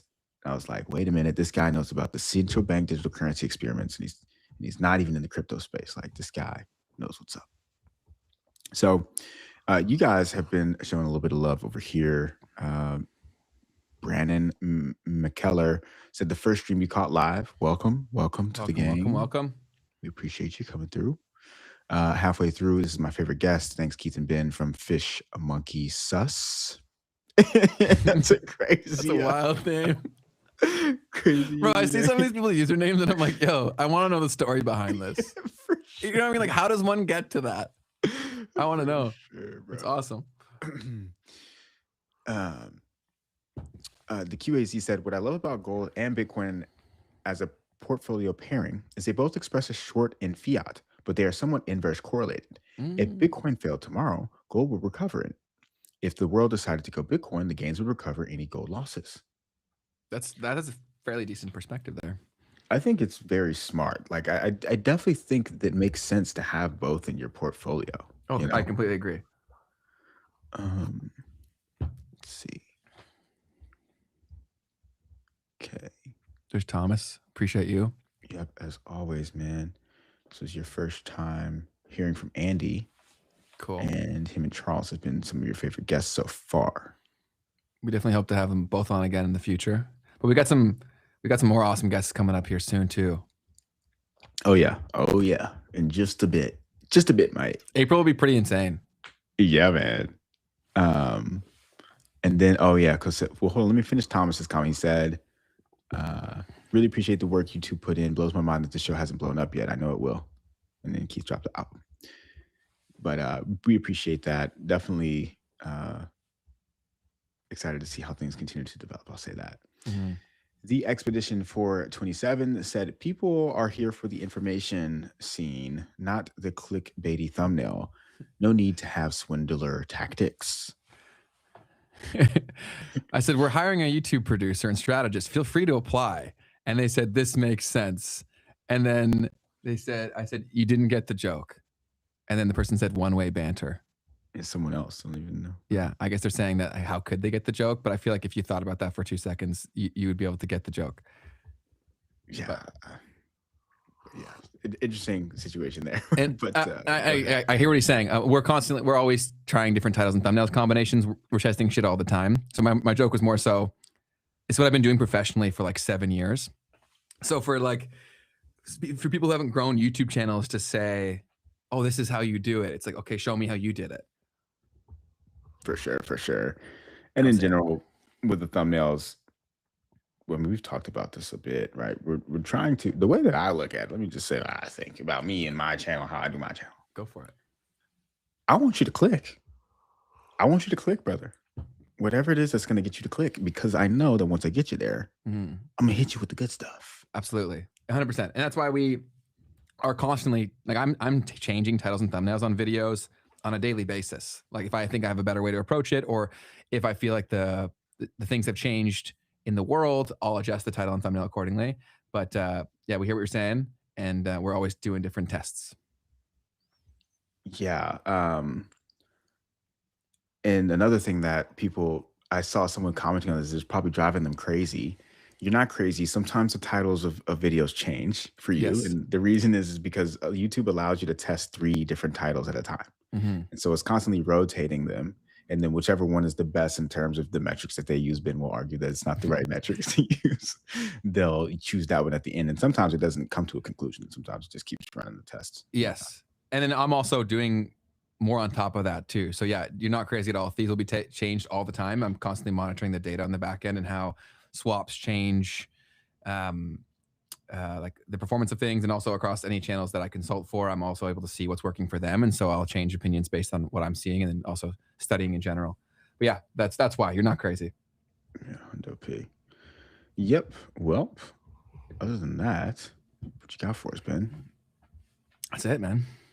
Cool. It's The Office, yes, for the mug.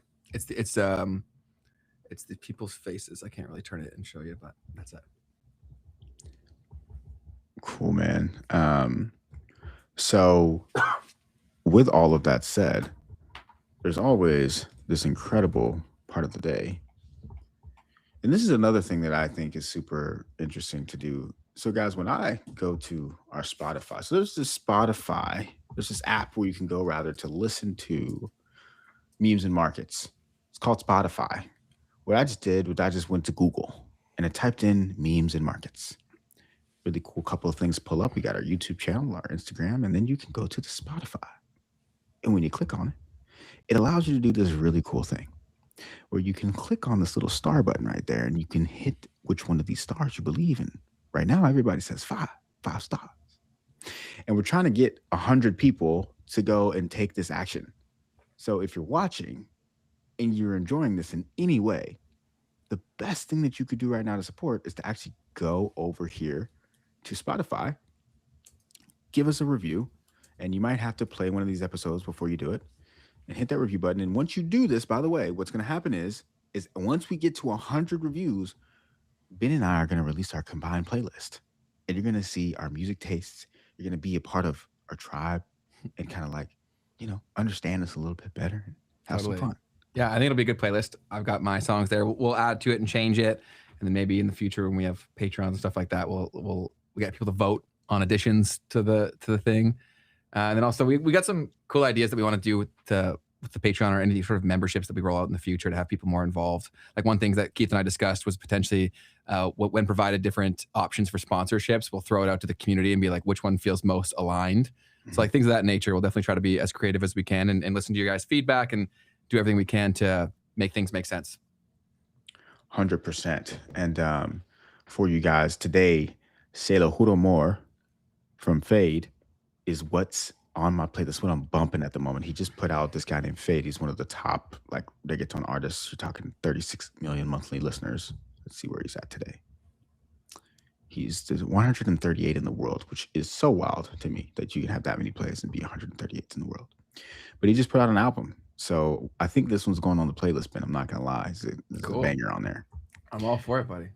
But yeah, guys, so that's our episode today. Anything else on your mind? Anything you guys got in the chat for us, Ben? Nope, that's it. I appreciate all y'all tuning in. We have a guest on Thursday, so definitely if you're new to this or watching on the recording, make sure to turn on all notifications because the only posts on this channel will ever be live streams. That's it. That's it. Hit us up on Spotify, guys. It makes a huge difference for us. We appreciate you tremendously. Thanks for doing it. It takes like a minute or two of your time, and it means the world to us. It's completely free as well.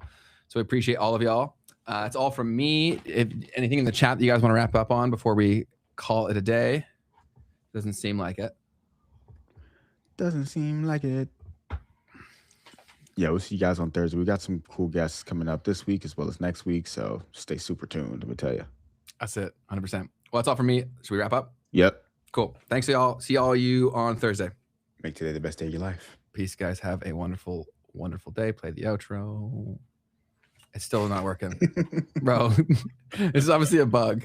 Okay, I guess I'm just going to have to wrap it up. All right. Bye, everyone.